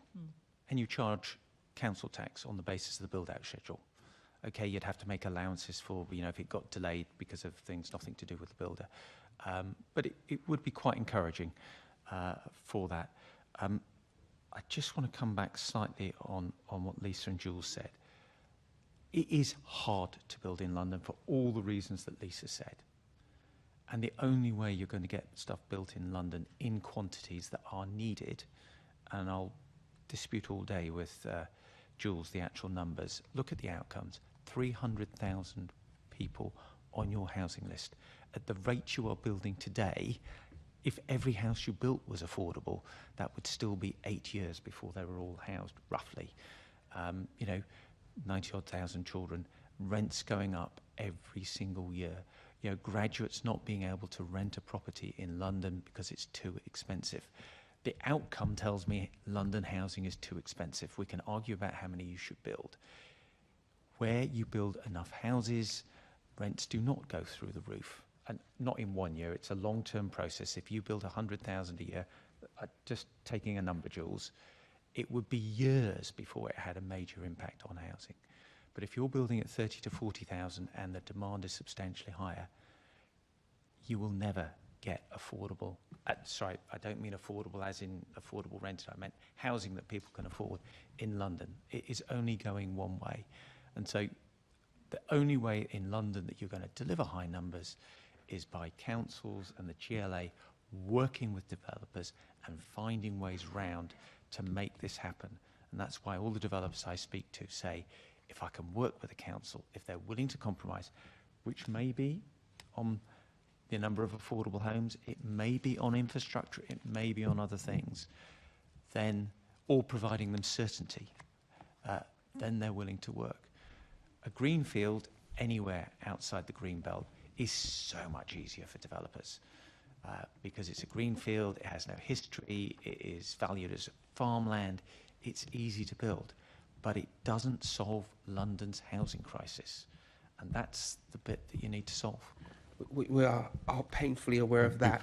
Before you move on, are you going to just ask your question? Yes, I am. Before we did, London Assembly members, could we do less introductory narrative and more asking questions? Whoops, because we're well over time. Yeah, I'm just going to say I do have one sympathy with Jules's approach, a very important one, because obviously councils are trying to deliver a livable area. You can't just chuck them up and move them in. You do need a place to live. And I've lived in some of the worst places in London, and they are bad for that reason. But I digress. Many of the stakeholders, I'll come to Councillor Jameson here, many of the stakeholders think that the London plan is too detailed in areas and it's not appropriate for a strategic document. Would you agree with that? And what changes would you make in a future London plan so that wasn't a challenge, if you believe it is a challenge? So I think a number of ideas have come out today. I do think you've got to be very clear what is done at borough level and what is done at GLA level, and be very clear on that. And I don't think there is a clear enough differentiation at the moment. So if you're going to be having lots of detail in the London plan, then you kind of need to take that detail out of the borough plans. Okay. You need to avoid any situation where effectively someone is in a dilemma, which rule do I obey? But as Ellie was saying earlier, I'm an engineer by heart. When I was designing a motor, I used to pick British Standard for a bearing and British Standard for a cylinder and whatever. And everyone knew what it meant. And you just put it together. And the idea of doing that in planning, I think, would be immensely helpful. But that's not a GLA issue. That's more of a department issue. But, the GLA could do some of that. And the Mayor could do some of that. So that's it. Be very clear about what does the London plan do? What do the local borough plans do? How can we lift the heavy lifting, some of it, onto the GLA? How can we leave some of that, what does this place look like, to the boroughs? And then I think you have another difficult issue, which is, is it appropriate that the boroughs do all the detail work, or would some of that be better done in combination of boroughs? And you leave place shaping to the boroughs, but maybe some of the detailed planning on a broader basis. Yes, Ms. Averley. Thank you. Just a short extra comment on that. I think the government's commitment to strategic planning should be noted here. And while, of course, London has the London plan and is the most comprehensive strategic plan we have in England, its neighbouring areas don't. And it would be remiss not to also mention in the consultation the propositions about green belt and grey belt and the need to find appropriate land in the most sustainable locations for the growth of all our urban areas in line with the housing numbers that are being proposed. And ultimately, a local plan's job is to do some really important things. One is describe the place as it is now, describe its economic future, but the land that's needed to bring forward both housing and infrastructure and landscape, and what are the requirements to bring that forward at the right quality, to your point, Lord Bailey, in terms of placemaking. And many of the reforms we're doing are targeted at sort of honing in on what a local plan is there to do, which supports good decision making. And part of the reform is actually about getting plans delivered in a 30-month period with an interface with the planning inspectorate. So when they go to examination, the plan can progress well and in a timely fashion. But I would just sort of stress the point about how London interacts with its neighbours in a strategic planning context will be interesting, and particularly how the right land comes forward in the right locations to meet need. Thank you. There's so much more to say, Chair, but you are under pressure. I'll go back to you. Yes. Yeah. Thank you. Thank you. We now go to Assembly Member Garbett. You've asked your question. Is that correct? You have. Assembly Member Moema, please. Okay. Can't believe I don't get a preamble, so I'll get straight to it. So you can get it, but here we go. Did it. In our previous sessions, we had guests kind of positing that the London plan should be more specific about prioritisation of housing delivery. Appreciate it does other things. It's not just about that. We protect light industrial and the like. But I don't know what your views are on the new iteration of the plan being a lot more specific about this is one of X priorities that the Mayor has, and this is how we will do that over building, industrial estates or shopping areas or protecting, other spaces. If I could put that to Jules and also to Kathy, because I don't know kind of the wider context, how that would sit kind of alongside any changes that the new government might have proposed to your department about the changes that will come forward in planning, but also new targets for housing delivery. I think, in my opinion, honestly it's opinion, but it does put housing front and centre in the plan, both in the chapter dedicated to it and in the other chapters that are about supporting housing and essentially, and actually even more important than housing, kind of whole communities. So whether it's community infrastructure, whether it's the transport necessary to make it viable, and on sort of sections on investment in areas, it prioritises affordable housing at the very top above transport. So it is front and foremost in the plan, and the Mayor has always said that. I think it is reflected in the detail of the plan, and he's made it clear that the next plan would continue to have it front and centre. But we're short of time. I've said it already, this thing about the other balancing things that make places good communities, and having all the different range of infrastructure, whether it is transport or whether it's social infrastructure, schools, doctor surgeries, all the usual. It needs to be there too. And I mean, we were talking. I'll take advantage while the chair's not in the room to stop me. I mean, coming back to the point about the detail of the plan, we've also committed that we're going to try and streamline and make the plan. We certainly don't want it even bigger, but the famous line that got quoted in the House of Commons about bed sheets. The only reason that bed sheets are in there is because we racked our brains at the time to think up a kind of canary in the coal mine test to see whether co-living was actually being operated as substandard C3 housing. And people racked their brains, and we said, please come up with a better idea about how a local authority at a stroke can tell, is someone just offering substandard rentals, or is it being run as it is legally meant to be being run, as an apart hotel basis? And the supply of bedding was the thing that no one could, despite us asking everyone, no one could come up with a better idea. And so it is in the plan. I'd much rather it wasn't, and then we wouldn't have had to be ridiculed in the House of Commons. But whoever ridiculed us in the House of Commons couldn't come up with a better idea either, and no one has since. Maybe we will in the next plan. But this comes back to my point about the detail is there to stop the bad actors, and the good actors do. The good actors could probably do with a 50-page London plan, maybe a bit more. But yeah, an awful lot of it is in there is because there's a lot of people out there who need to be guided. I would absolutely support the position of what's in the London plan doesn't have to be replicated in local plans. Absolutely.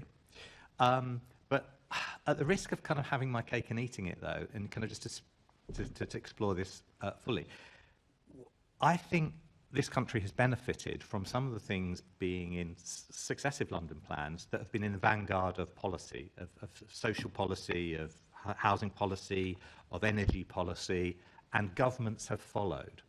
If we applied the same stricture to our relationship between government and the London plan, then government wouldn't necessarily have moved. They were pushed by the progressive nature of a city, which is very common globally.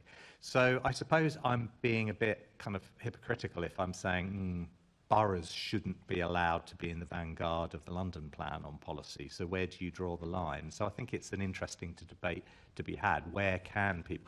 The very minimum should be that you have to have the evidence.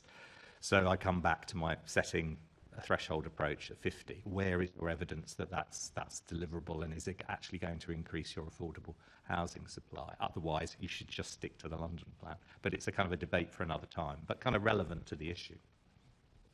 Great. And yes. Yeah, I'll come in. the detail of the plan is for sure for the mayor. What we would want to see nationally is, as strategic plans come forward, local councils feel that they have ownership of the plan. It's for the mayor working with local councils. And I think taking some of the friction out of it so there isn't duplication would be an important element. But in the same way that housing is a system, the homes that we all live in are part of a wider area that attracts us to where we live, the amenities, the public space, opportunities to move around well through transport. So the plan needs to be set in that context, but we certainly want at the end of the next process, and possibly ahead of it, given the need to more than double London's housing output, great collaboration between local authorities and the mayor as we work together to bring forward much needed homes. I just wanted to be very brief and clarify which areas don't have housing as a priority. And I think Can I just interrupt you to say I didn't agree with the comment, but it was something that was reflected back to us. I think it's really positive that the committee are aware. So you've got central activity zone for obvious reasons, metropolitan open land and greenbelt, and other valued open spaces. You've got the strategic industrial location, so not necessarily the local. They're able to have housing on them now under this London plan.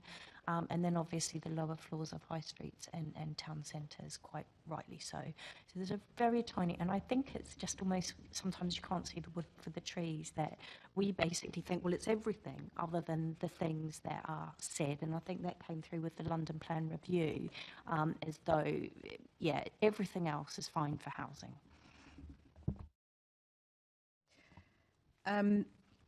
So in the review, the upcoming review, are there incentives that there might not be, but are there incentives that could encourage developers, big and small, to I guess have less pushback, particularly around what they deliver and viability? You mentioned at the beginning around the sounded like straw man arguments, but arguments around the fast track route, whether or not it was faster or slower, that the fact that it exists, whether that's a good or a bad thing, and if that's making delivery easier. Do you think it's appropriate to have additional incentives, but then balancing that against, developers' issues around financing their own development? We've got really huge materials cost increases, interest rates and so on. And the upcoming national review. So maybe ask John. Thank you. So when the threshold approach was introduced in 2017, we were really trying to strike the balance between increasing affordable housing delivery, which had diminished substantially in the previous period, largely following the introduction of viability testing within the planning system. So we were trying to set a requirement to ensure that affordable housing was reflected in land values in a way that it hadn't been previously, but not set that requirement so high as there to be no incentive to meet those requirements and then follow the viability route. So overall, what we're trying to do is provide more certainty, and that's been a feature of this discussion, so that landowners can reflect requirements into their land prices.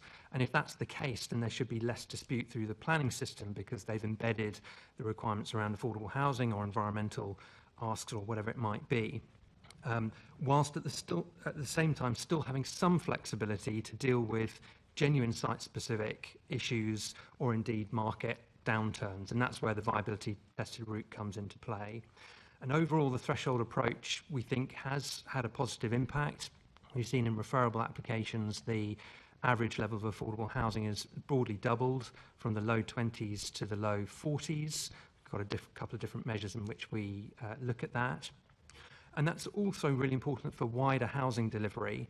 And we've also touched on that a bit today as well, that actually, I think reducing affordable housing is not the way to kickstart development, because then you expose development to more market risk, higher absorption rates. What you really need is a mix of different tenures, particularly affordable tenures, but for sale, build to rent, and that speeds up delivery. So we've got 300,000 permitted units within the pipeline. There's plenty of consents out there, but the question is, why are some of those coming forward but others aren't? And so some of the interventions are to try and support the delivery of higher levels of affordable housing, greater diversification that enables forward sale of those units. It reduces risk, and that's why we've seen some developers focus more on that market, working with councils, going into JV partnerships, and actually the UK's largest house builder now has very much reorientated their business model to do exactly that. And that ultimately is how we'll get housing delivery above the levels that we've seen in recent years, which I think it's important to note have been historically actually extremely high. I've got a chart here that goes back to 1991, and it shows that over the last 7 years, on average, 40,000 homes have been delivered. The peak was around about 45,000 in 2019-20, so lower than the London Plan target, but historically much higher than the figures going all the way back to 1991, and we think since the 1930s. So housing delivery is fundamentally bound up within the wider market. We've hit these other headwinds, but we really need diversification and more affordable homes, and that's how we'll get an overall increase in housing delivery as well as meeting housing need. Thank you. And my final question, Chair. So in that diversity of types of homes, of tenure types, and meeting housing need, one of the things which I think is really positive about the London Plan and the housing chapter is that it does specify that we do need housing for older people, we need gypsy, Roma and traveller accommodation, and arguably some of these things are not very cost effective. And so if you were purely commercial, you just wouldn't, for financial reasons, wouldn't really bother to deliver those things, which is understandable if that's your focus. But the city clearly needs those things. And so I just wanted to perhaps, if any of you have reflections on this point about how are we going to protect that specificity that's in the plan, but also make sure that we can increase delivery, because there is a fundamental issue around just general needs housing delivery, and yeah, just making sure that developers are a little bit more proactive in playing their role as in bringing forward new homes, because it was really slightly bewildering to hear developers saying that their business model was predicated on not doing the thing that they're set up to do. And yet here we are sitting trying to encourage people to build more homes, and they can say no. And that is their right financially, but there is a wider conversation about how to get more out of the current system. I mean, well, certainly I'd say that, we're still just as committed on the range of diversity of tenure. You've heard John say that it's actually not an impediment, but actually would be improve the chances of things being brought forward. And although the CLG have now, the target for London that now is the 80,000, it hasn't obviated us having the need for a SHMA. We're still going to go ahead and do the SHMA because that will allow us to determine the tenure mix that's needed borough by borough. So we'll still have that granular detail, even though we're not required to do it for determining the overall London-wide number. We keep debating how many houses London needs. I don't think there's a perfect number. All I know is there's a housing crisis in London, so whatever the current number is, it's wrong. It is too low. We need more housing. We talk about tenure mix. That would be great if all the housing associations were able to actually get the 106 housing, but they're not at the moment. So life's more complex, and you can't make a plan that is fixed. It needs to be flexible, and maybe we need to think about which bits of the market are, thriving at the moment or able to buy, and maybe we do need a lower mix of affordable for a period of time, and we need to backload it or whatever. I just think you need a very flexible approach. I was very interested in your comment on older people, and it's something that I've been a big advocate of, is older people's accommodation. Partly because my mother is Dutch, and so I saw how my Dutch grandmother lived, and the tremendous work they did on older people's accommodation, and how people tended to downsize into nice older people's apartments had fantastic older people's lives because they were part of a community. They weren't sort of out in the sticks or whatever. So I think older people's accommodation is a real opportunity.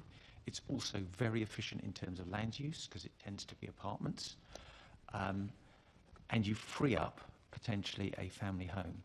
The downside of older people's accommodation is it tends to be more expensive to build. You know, if you're moving out of a 3-bedroom property, you kind of want slightly larger rooms. You want a little bit more space. You may not want as many rooms. You need some facilities on site. That costs more. And that's again where I think you need a flexible approach, particularly when it comes to affordable. I think there needs to be a recognition if you're providing older people's accommodation, you may not be able to afford 35% affordable. And I think that flexible approach we need to think about. But it's a big opportunity. We have more and more old people. They're an increasing proportion of the population, which is good news for people like me. Not as big an issue for some of you over there, but for me it's an increasing thought point. So I think that's a real opportunity, and certainly we did an analysis in Central Bedfordshire, just as an example. We found that the housing, the council housing we had the big shortage of was 3-bedroomed family homes. We then analysed who was in those 3-bedroom homes, and there was a disproportionate number of 1- and 2-person older people who actually quite wanted to move, but they had nowhere to move from. So even though the numbers told you the 3-bed was the most in demand, you solved that problem by providing move-on accommodation that people could then move back into the centre of towns, very appropriate accommodation, downsize. Same with disabilities. Lots of people in disabilities living in inappropriate accommodation because the right accommodation was not available. And so there's a big opportunity, and that's about housing mix. But, and it's a big but, if you make the proportion of affordable too high, they just don't make financial sense, either as a council, when we built them, or as a private provider. Okay. Just before I hand over, I guess that is, I think I agree up to a point. I think it's probably not a Rubicon that's going to be crossed about the numbers that we have and the commitments around the proportion of affordable, the 35% as a baseline. Just for older people's? No, but I think it's across the board, because that same person who is 50, we do have a housing crisis in London, but we are also facing an issue with people ageing in place or ageing in inappropriate accommodation. We should have the ability to provide homes, affordable homes for rent if people want them, irrespective of their age. I don't think it's just for working age people, but I think the principle of having different home types protected by this is really important. And if I could just quickly come back, because although I agree with your analysis, your conclusion I disagree with, but maybe concentrating on the analysis about the need for different types of homes in different places. And Jules has already mentioned the work that's ongoing and recommitted around tenure, and 35% should be written in stone. I think on this side we think that anyway, as a minimum. But if we were to assume that the London plan is doing that as a baseline, there is no move towards reducing that. In fact, people would like to move towards 50% ideally. What can be done to make sure that that is protected? Can I start with Joanna? Did you want to? I just wanted to, thanks. I just wanted to reflect back on the changes that are proposed in the National Planning Policy Framework, which very much is about taking either a London or a localised view and basically saying that reflecting that for whole tenure mix, including housing for older people. So the encouragement is in the proposed MPPF changes is there to be doing a sort of full tenure review and then deciding on not just whether it's private for sale or rental, but actually it's affordable across both of those different tenure types, and then specialist housing as well. So the hooks are there within national policy for then action at a local level. I was just going to say, for example, the London plan already has a policy specifically on older persons housing and sets benchmarks for the planning authorities. We don't set benchmarks for other things like student housing, but for example, we're coming out with London plan guidance because the relationship has changed in terms of purpose-built student accommodation versus flat shares, and the economics of that for the occupiers. But I think, again, we've got the Gypsy and Traveller Needs Assessment, which has been delayed, unfortunately, but we are trying to get that to a conclusion. But very cognizant of breaking that 81,000 down into its constituent parts. And also noting in London that the housing that has been completed does meet the needs identified in the previous SHMA for market housing. The shortfall is actually in the affordable sector. Thank you. Can I just ask, the new draft development viability local planning guidance, London Plan guidance, was published in May 2023 and consulted on last summer, but there's been no update since. That could cause uncertainty for developers. When do you expect to publish the new version? We're expecting to publish the updated version this year, so relatively shortly, having taken into account a range of quite complex consultation responses and issues, also the affordable housing London Plan guidance as well. Just to the previous question about securing at least 35% or more affordable homes, we hope that this guidance will help that within the context of the current London Plan. But also there are changes through the draft NPPF. We've heard earlier about the greater emphasis on social rent, which is positive. And there's a potential, I think, to carry forward further updates to viability guidance and the approach at the national level, which should help support delivery as well. If I could just very quickly touch on the registered provider point, because I think it's relevant. I think an important nuance is certainly on the larger schemes that we see through City Hall. It's not so much that registered providers aren't bidding at all for the affordable homes, but because of the other areas of focus, they are perhaps more selective, and that runs to 2 points. One, their wider financial position. I think some of the changes we're seeing coming through nationally will help with that. But also, we've had engagement with the sector that refers to the type of affordable homes being secured through Section 106 and the management arrangements. And so there are things like earlier engagement with registered providers that should help support that. And in the large cases, it's not so much that there is no bid, but it's the level of bid. And often, perhaps they aren't meeting the developer's expectations, but that there is a bid still coming forward, and it does, in most instances, still enable the affordable homes to be sold and delivered. So it's slightly more complex, might be different on smaller sites, but in some areas it may be that developers might need to lower their expectations as to what that bid price should be. Thank you. A couple of questions here from Inclusion London. Inclusion London have found a declining trend in London boroughs meeting the accessible housing standards in policy D7 of the London Plan. They've requested that the supply of affordable and accessible homes be included in the list of key performance indicators. Is this something you would be able to consider? Yeah, absolutely. We're very cognizant of that. And I think the other point would be for wheelchair accessible or adaptable homes at the moment are quite restricted, and knowing who's going to go into them, and we'd like to overcome that barrier as well. Also, they've raised concern about the lack of coordination between affordable and accessible housing. They have requested that a proportion of the M42 and M43 homes be required for should be for social rent, and for the 10-year split of accessible homes to be monitored across affordability categories.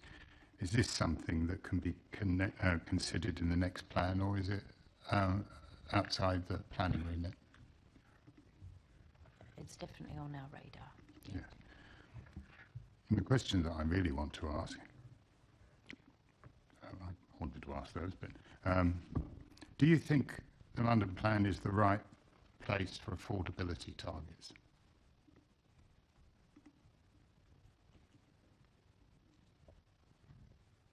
In the way that we... hang on. What do you Why mean would by you affordability specify targets? affordability in the London plan? As in targets that we expect developments to meet? Yeah. Yeah, go on. I don't think we do. So there's an overall there's an ambition around the overall proportion of housing coming forward that should be affordable, and that's from all sources. That's what I'm referring to. That's the first one. So that is also obviously what RPs bring forward, although that's becoming less and less now, but also council house building programs and estate regeneration. So there's that overall proportion. In many respects, that's needed to go through the examination in public, because the whole point of the plan is to meet housing need, and that's not just in overall numbers, but also in type. And if we remove the overall ambition with a strategic affordable housing target, which at the moment is set at 50%, that's a number that achieves the right balance between what we actually see in terms of need, which, as was stated earlier, even if every single house that came forward was affordable, we would still not be meeting need. So it's getting that balance right with the reality as to how much of London's housing supply should be in the affordable sector. If you didn't have any, wouldn't that make housing more affordable? The overall 50% strategic target, or any target whatsoever. So if you had no targets for affordable housing in the plan, wouldn't that make housing more affordable? No, and I'll let John come on to again go back to the threshold approach, which doesn't set a target. It provides that appropriate incentive for the boardrooms to try and get up and over a certain threshold.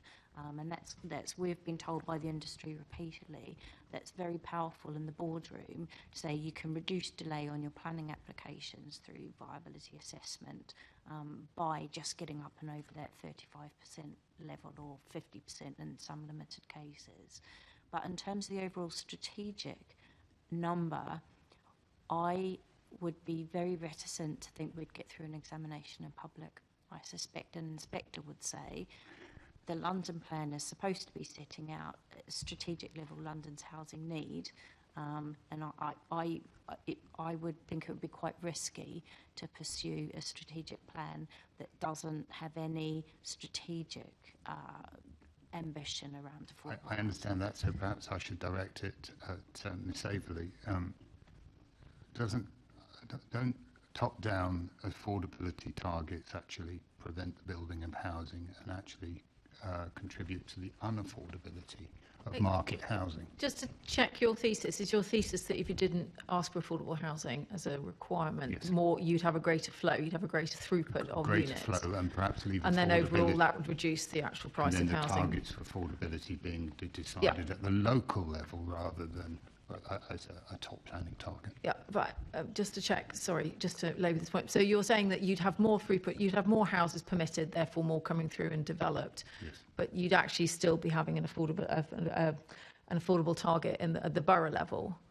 Yeah, it will be up to the boroughs how they deal with it. So, yeah, so and a sum of money. If your thesis is right, you would be saying having no affordability target at all, either at London or at a borough level, and therefore have more housing coming through. You know, we're here. We haven't got the boroughs in front of us. We're here at the GLA. Yeah. We're here, and very kindly you've turned up today, and very much appreciate being here. If we didn't have that affordability target at all, wouldn't that build more houses?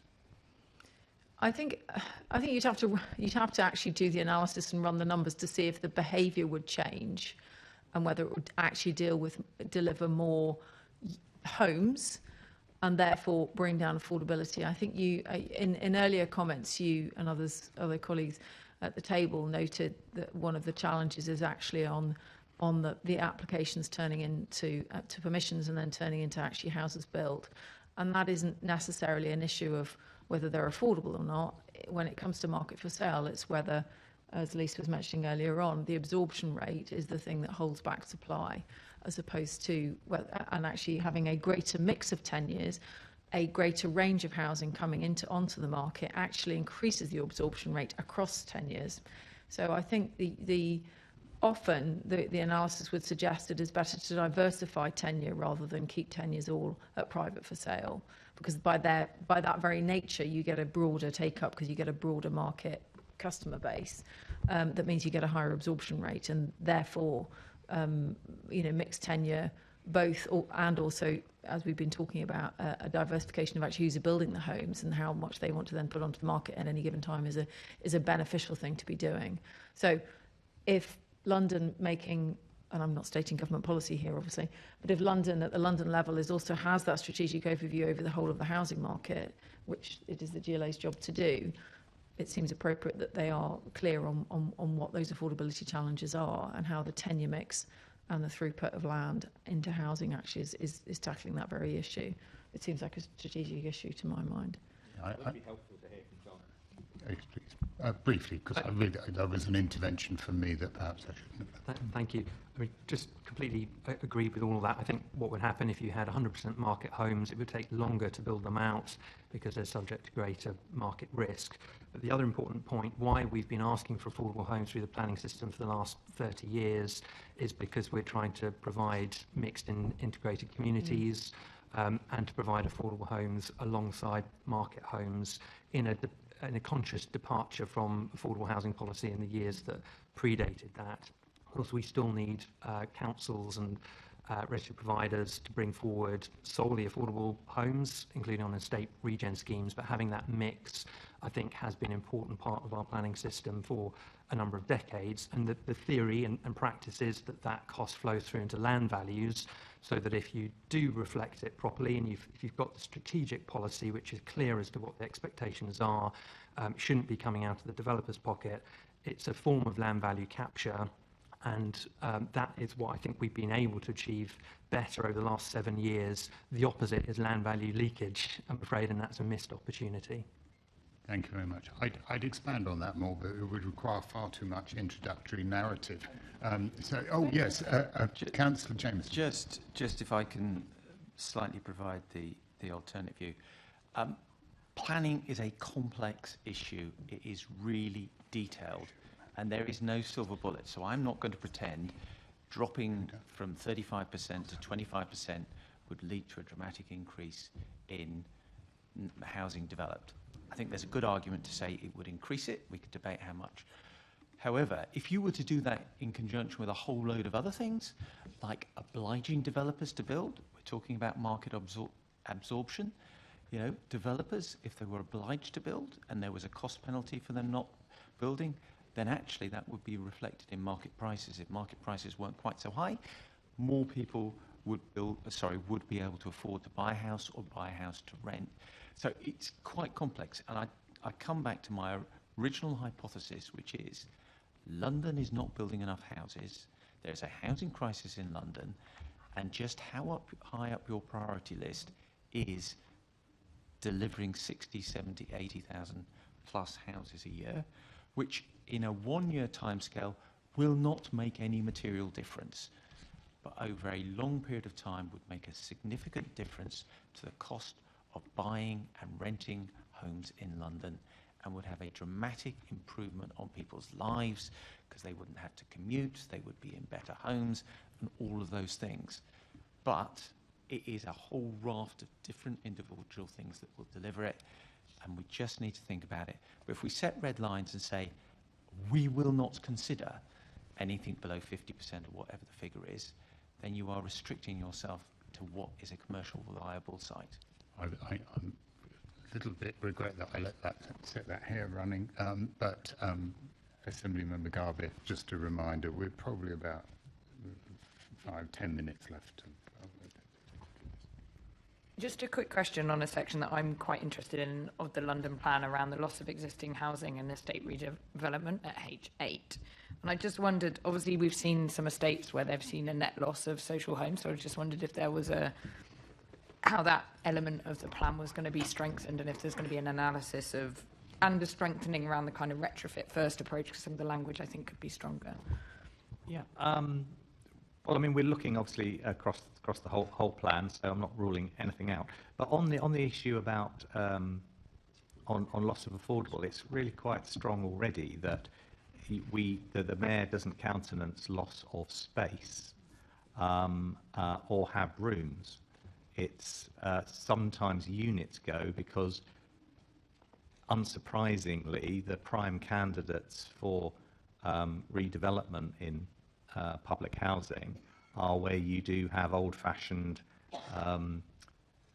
studio bed-sits, one-beds, and if the preference is for 2-3 beds, given the space and whatever, you are going to have maybe a small reduction in units. But the key thing is not no reduction in space or have rooms, so therefore you will see an increase in the headline number of people that can be accommodated in it.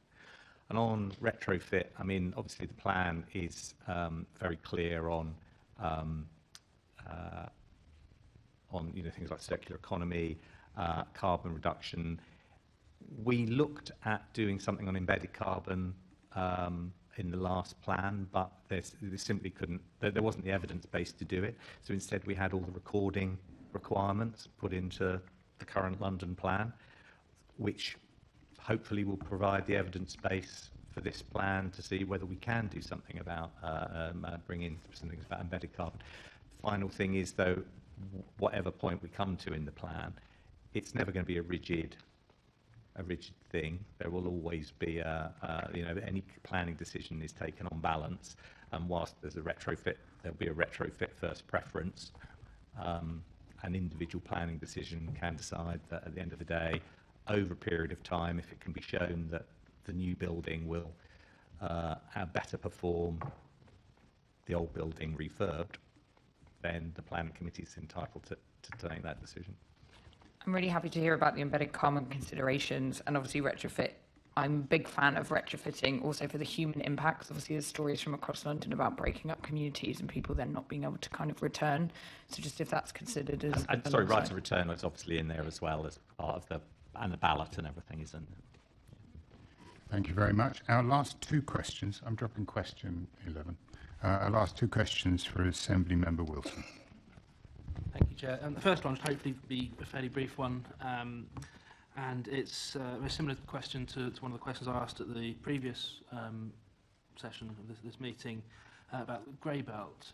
In one of the new and interesting things that have come from the new government. So really, I'm keen to understand if there's been much work yet done on the actual quantum and scale and volume that would deliver, particularly in London, and do you think that it is a serious contributor to what we need to do in finding more sites and developing more homes?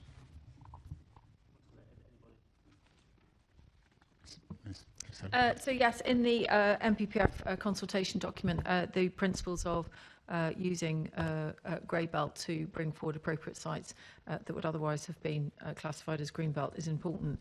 Very important point to underline is that there's it is not changing the purposes of the green belt, which, as we know, was sort of set up in a post-war era when it was about sort of urban containment, and obviously the green belt around London and our other major cities has fulfilled that role very powerfully, and in aspects of sort of keeping the countryside and open and not merging settlements and things like that. So the proposed changes don't change the purposes of the green belt, but what it recognises that some aspects of the green belt are not very green in nature, and there are locations which, if you take an approach which is very much brownfield first, obviously within an urban setting, and then looking at where there may be locations which are inherently sustainable, which may be currently designated as green belt, but do not perform a strong green belt purpose, and would be suitable for coming forward for development too. I really stress this where there is the need to do so. To meet the needs of an urban area and the housing needs of that area. So ultimately, the proposal is this is a plan-led process, as we've been talking about through this afternoon, and obviously it would be for London boroughs and the GLA as the Strategic Planning Authority to be looking at the pattern of growth in London and where that would be an appropriate step into meeting the capital's housing needs and wider economic needs as well. Thanks. I mean, obviously, we're going to watch with interest to see where the outcome of the consultation lands. We're obviously in the process of the plan mapping, always reviewing the mapping of London and the classification of the various bits of land across London is going to play into this. One of the key things for us is that any land that does come forward, we would want to see, in line with the plan, a sort of improvement in the natural environment, the biodiversity, for example, of part of that land. It is, whilst it might be lovely if any genuine grey belt could be returned to pristine, verdant, green space, whether it is or isn't green belt is a bit irrelevant if it's all surrounded by built-up area. That would clearly be a very desirable outcome, but in the real world it's owned by someone. If under the planning regime they can bring it forward, well then I think it's a reasonable expectation that part of that land gives something back to the greening of that part of London. The one other key thing is that if some of this is on the periphery of London, that puts a big question mark about the infrastructure to successfully deliver that. What would be wrong would be to release any kind of green or grey belt just for the purposes of bringing forward a bunch of low-rise, car-dependent, unsustainable homes. That's losing space, and I'm sorry if that upsets we don't care whether it's affordable, just get some houses built, even if they're 5-bedroom homes with five cars on the driveway outside.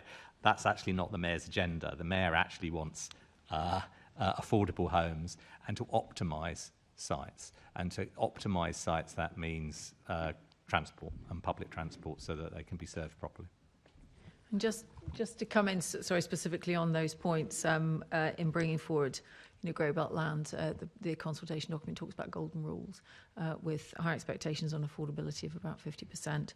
Also, the infrastructure required, and a strong emphasis on green space as part of the development, but also for the benefits of the wider community.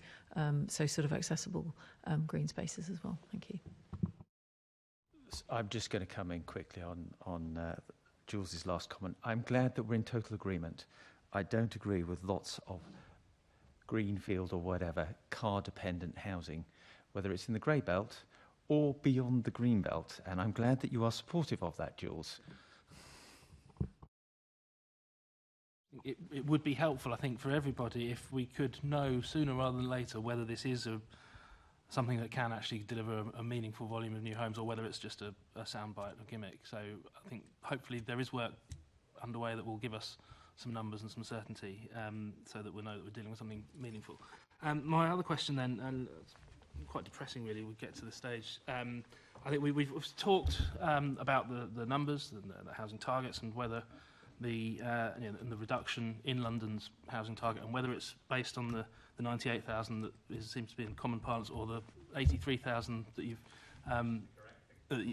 presented. Either way, it's still a net reduction in absolute terms, and particularly in proportionate terms compared to the rest of the country. If the national target is going from 300 to 370,000, given that, and given that previous and current levels of delivery have fallen well short of both that and however you calculate the national target and however you calculate the London plan target, and all the things that we've talked about today, it feels like we're kind of tinkering around the edges, and that does that mean there's a fairly depressing level of admission of failure, that without something genuinely different in our mindset of how we do this, we'll actually never deliver the homes that London needs? I think I'd take issue with the word tinkering, because I think you're right in saying that it's trying to tug lots of bits of the web, but some of those tugs are actually huge heaves on bits of this complexity, not tinkering. So yes, half right, I think, in your sort of analogy, that it is multifaceted, but some of those things need an awful lot of weight applying to them, and it would be wrong of me not to say I should probably end there and leave gracefully, and not get myself into trouble. But I can't resist it. That a lot of the low-hanging fruit has gone. The big easy sites that haven't got pollution, that aren't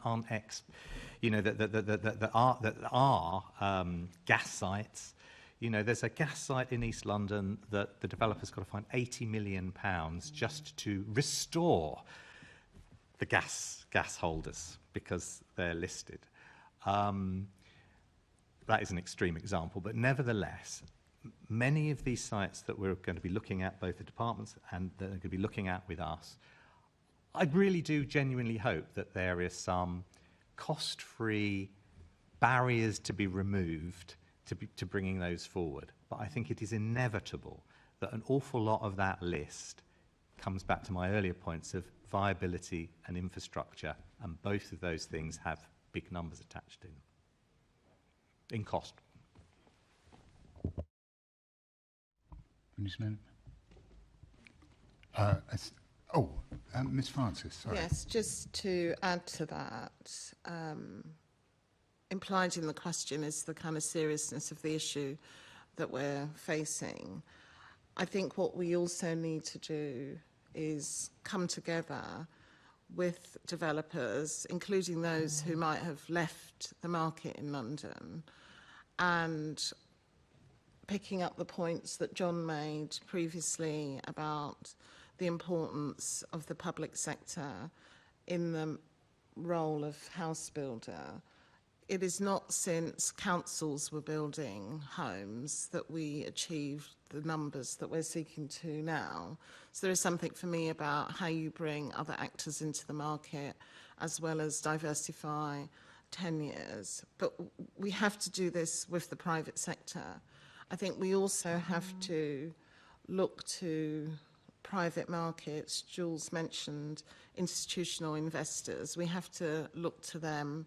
I think the work that Opportunity London is doing to secure finance into the capital around a long-term commitment and a long-term partnership could be really, really important as we go forward. I obviously can't, say too much on funding and spending, but we will be making our case, as we always do in the department, for funding to support delivery, as will other departments through their spending plans. But I do definitely think there is more that we could do through a sort of big tent approach, working with councils, working with private markets, working with developers and encouraging them into the capital. I mean, this is one of the best cities in the world. I'm sure that there is more that we can do the best together. City. the best city. Have you finished, Assembly Member? Anyone else to comment? Assembly Member Mo Emma wanted to come in. Yes, thank you. My question was, so I know you have to change your name again, MHCLG, Kathy and Joanna. But the serious question is, in this kind of ever-changing world, first of all, what powers or responsibilities do you think would be appropriate to devolve to the GLA around this space? What monies would come with that? Because we've seen devolution before without money, which has not been very helpful to local government and regional governments across the country. And I think, to Jules, obviously, what would you want to see in order to help the Mayor deliver? What would you want to see devolved to London? And Councillor Jameson, if there are areas beyond London, so you have a kind of county council, district council perspective, if there is something that would work kind of at that level of local government, that'd be really helpful to just hear, maybe to finish off today. Shall I just say something high level in terms of devolution? I think we're always looking at opportunities to develop both funding and powers. We're very interested in how we can extend, for example, the scope of mayoral development corporations, some of the recent flexibilities on right to buy and affordable housing have arisen as a result of discussions that we've had with the Mayor and the team. And I think, you know, we want to continue those. We want to keep that door open. We want London to deliver, and if there are ways to further deepen that devolution that we have already, then, you know, it's an open discussion. I don't think we don't have a long list of things that we are exploring currently, but it's a constant dialogue around how do we maximise delivery by having a principle of subsidiarity, I think. Let's do what we need to do at the right level. So we're very open as a department to discussions and representations from the team, and they will continue. And finally, Assembly... sorry. I beg... Yeah, listen, with my old LGA hat on, you know, it is about genuine devolution. Devolution is not about here's a couple of minor powers and here's some grants you can apply for. It is genuinely about fiscal powers. And I think if you want to deliver more housing, then you devolve the fiscal powers. You don't go and get grants for affordable or grants for this transport scheme or the grants for that. You actually devolve the funding directly. Now, that may be stamp duty for the next 20 years or whatever. Then you can make the right decisions locally that suit London, and that would work just as well for the rest of the country. So genuinely devolve the fiscal powers. Don't go begging Treasury for money all the time. You're preaching to a very enthusiastic choir. I just wanted to put that to Jules and colleagues in the GLA as well. Once again, another question where we're ending in harmony here, James and myself. I think we're all going to uniformly agree about devolving the ability both to raise money and service that capital, and devolve funding and single pots. And I think that's absolutely right. I think actually that I don't want to make some pointless partisan political point, but over the years, I think there has been, but nevertheless, over the years, I think there has been a great degree of co-working between CLG and GLA, and devolving budgets, and the fact that, you know, that the Mayor has the affordable, that, you know, that it has the funds that Homes England does elsewhere for the rest of the country. And there have been numerous funds over the years that have been given to the GLA to administer. My slightly partisan point was that it clearly does wax and wane depending on who's in power in the respective places. And at the moment, I think we're in a good place in that cycle, that there are no barriers to us talking and the GLA talking with the CLG. So I think at least for the next 3 or 4 years, we will see, who knows, I'm not predicting, being obviously politically restricted, I am not making any predictions about what happens in any of those in the future, but certainly at the moment, I think it's fair of me to comment that there's an open door thing going on there. Clearly, powers about CPO, and it's not necessarily even powers for us, but powers for boroughs. So extend it. So there were moves, and it has been improved, but they were small steps. I think we could go a lot further to speed that up. Powers about, and the trouble is, it comes back to money. I mean, you know, we haven't even touched on the fact that so many things get permission, get to committee, get permission, but then get stuck signing Section 106. So actually, you know, what do we want lawyers, when do we want them now, is not anything you can ever hear chanted in the streets, but actually local authority lawyers to enact the Section 106s and get them signed, sealed in a matter of weeks instead of years that can sometimes happen would speed up planning, the actual delivery of permission hugely. And I'll hand over to Lisa, who's going to say something about MDOs, and that gives an illustration of the kind of you know, individual policy that could be good to be developed. Yeah, just to build on Kathy's point around MDCs, at the moment the Mayor can put in place a development order, which essentially says if you meet these terms and conditions, you don't need to go through the full planning application process. But the boroughs need to ask the mayor to do that and then sign off the consultation and then sign it off, which begs the question, why wouldn't the borough just do it themselves, because they have the same powers? And I think things like the intersection of those powers with mayoral development corporations are the space that we want to have those conversations to actually make stuff happen. I think, again, land assembly zones, land pooling, those kinds of things that could be more hand in hand with mayoral development corporations. I think the sort of next generation of mayoral development corporations are a space where we want to have those conversations.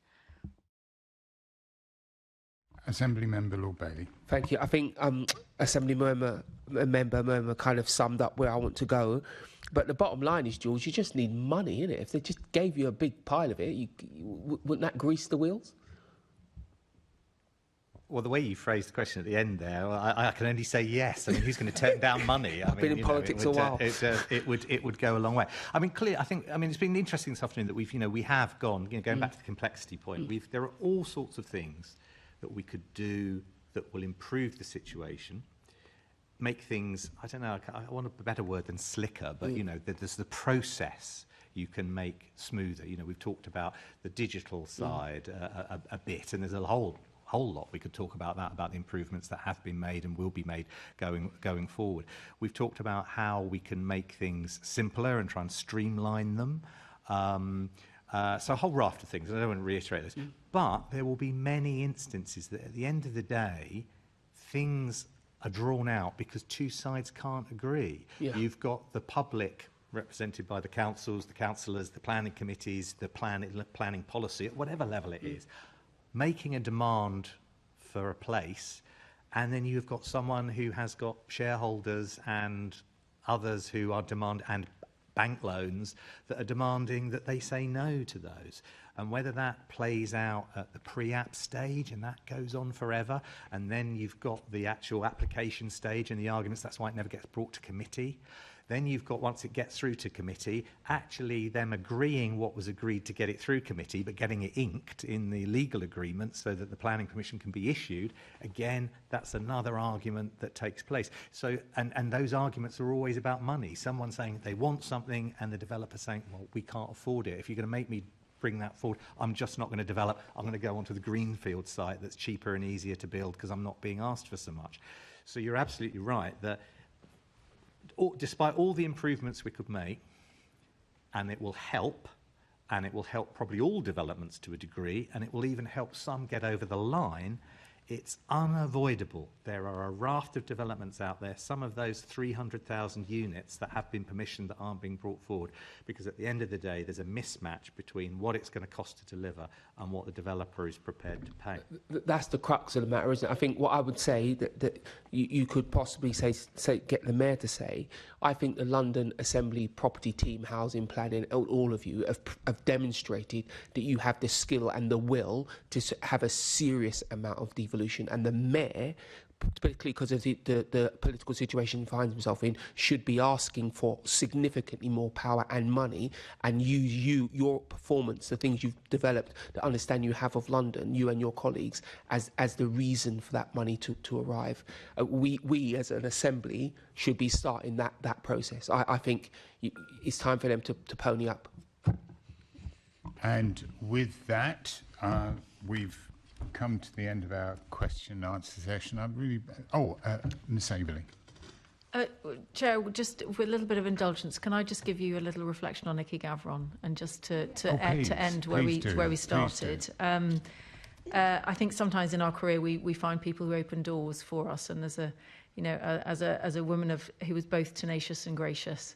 I just reflect on the last two times I saw her, literally in the last 6 months. One was at a select committee where we were discussing how children were represented in national planning policy, and she was there to represent the interest of the capital's young people and children. And then even more recently at the Town and Country Planning Association 125th year anniversary drinks, and she was chaperoned by her 2 grandchildren who were very much enjoying going around and particularly tapping me and others on the shoulder and saying, Nikki wants to have a word. And she certainly did, and she was absolutely fabulous. So our thoughts are with her family, but we are very grateful for the doors that she opened and the leadership that she displayed over many, many years. And congratulations to a woman with a life well lived and a huge legacy. Thank you. I can only agree, and Joanna saying about going around tapping people on the shoulder. I'm very sure that I was with her at the. I was with her, but I'm very sure it was her very last public event that she attended about 2 or 3 weeks ago, and I was sat with her for a while, and you know. I mean, the woman was absolutely incredible, and I'm not having the benefit of sight probably for quite a while now.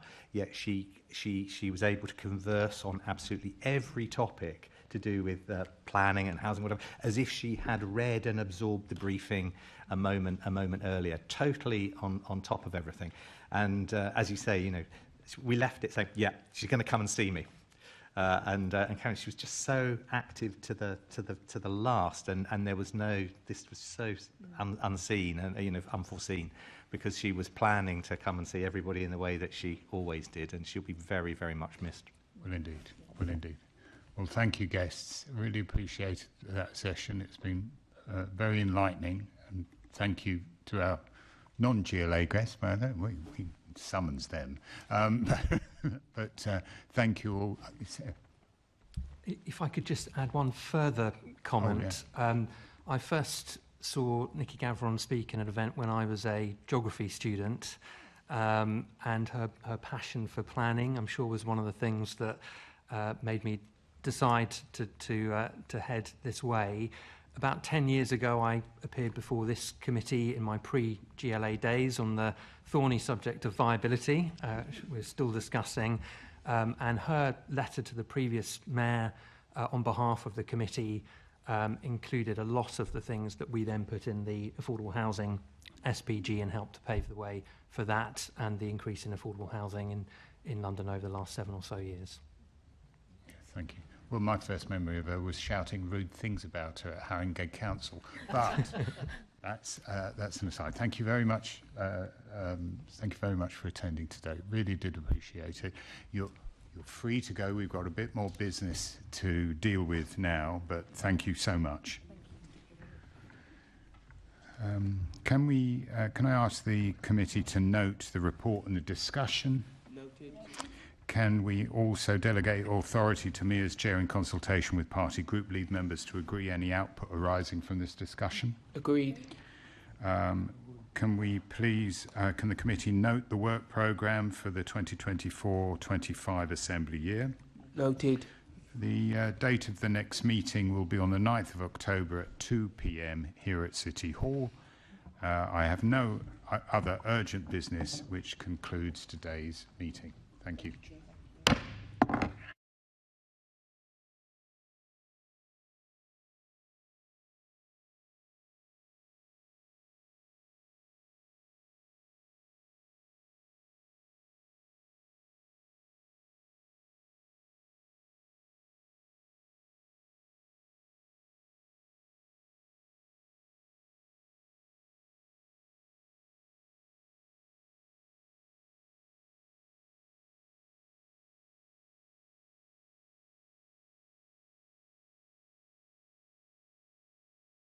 From City Hall, the home of the Greater London Authority. Please stand by.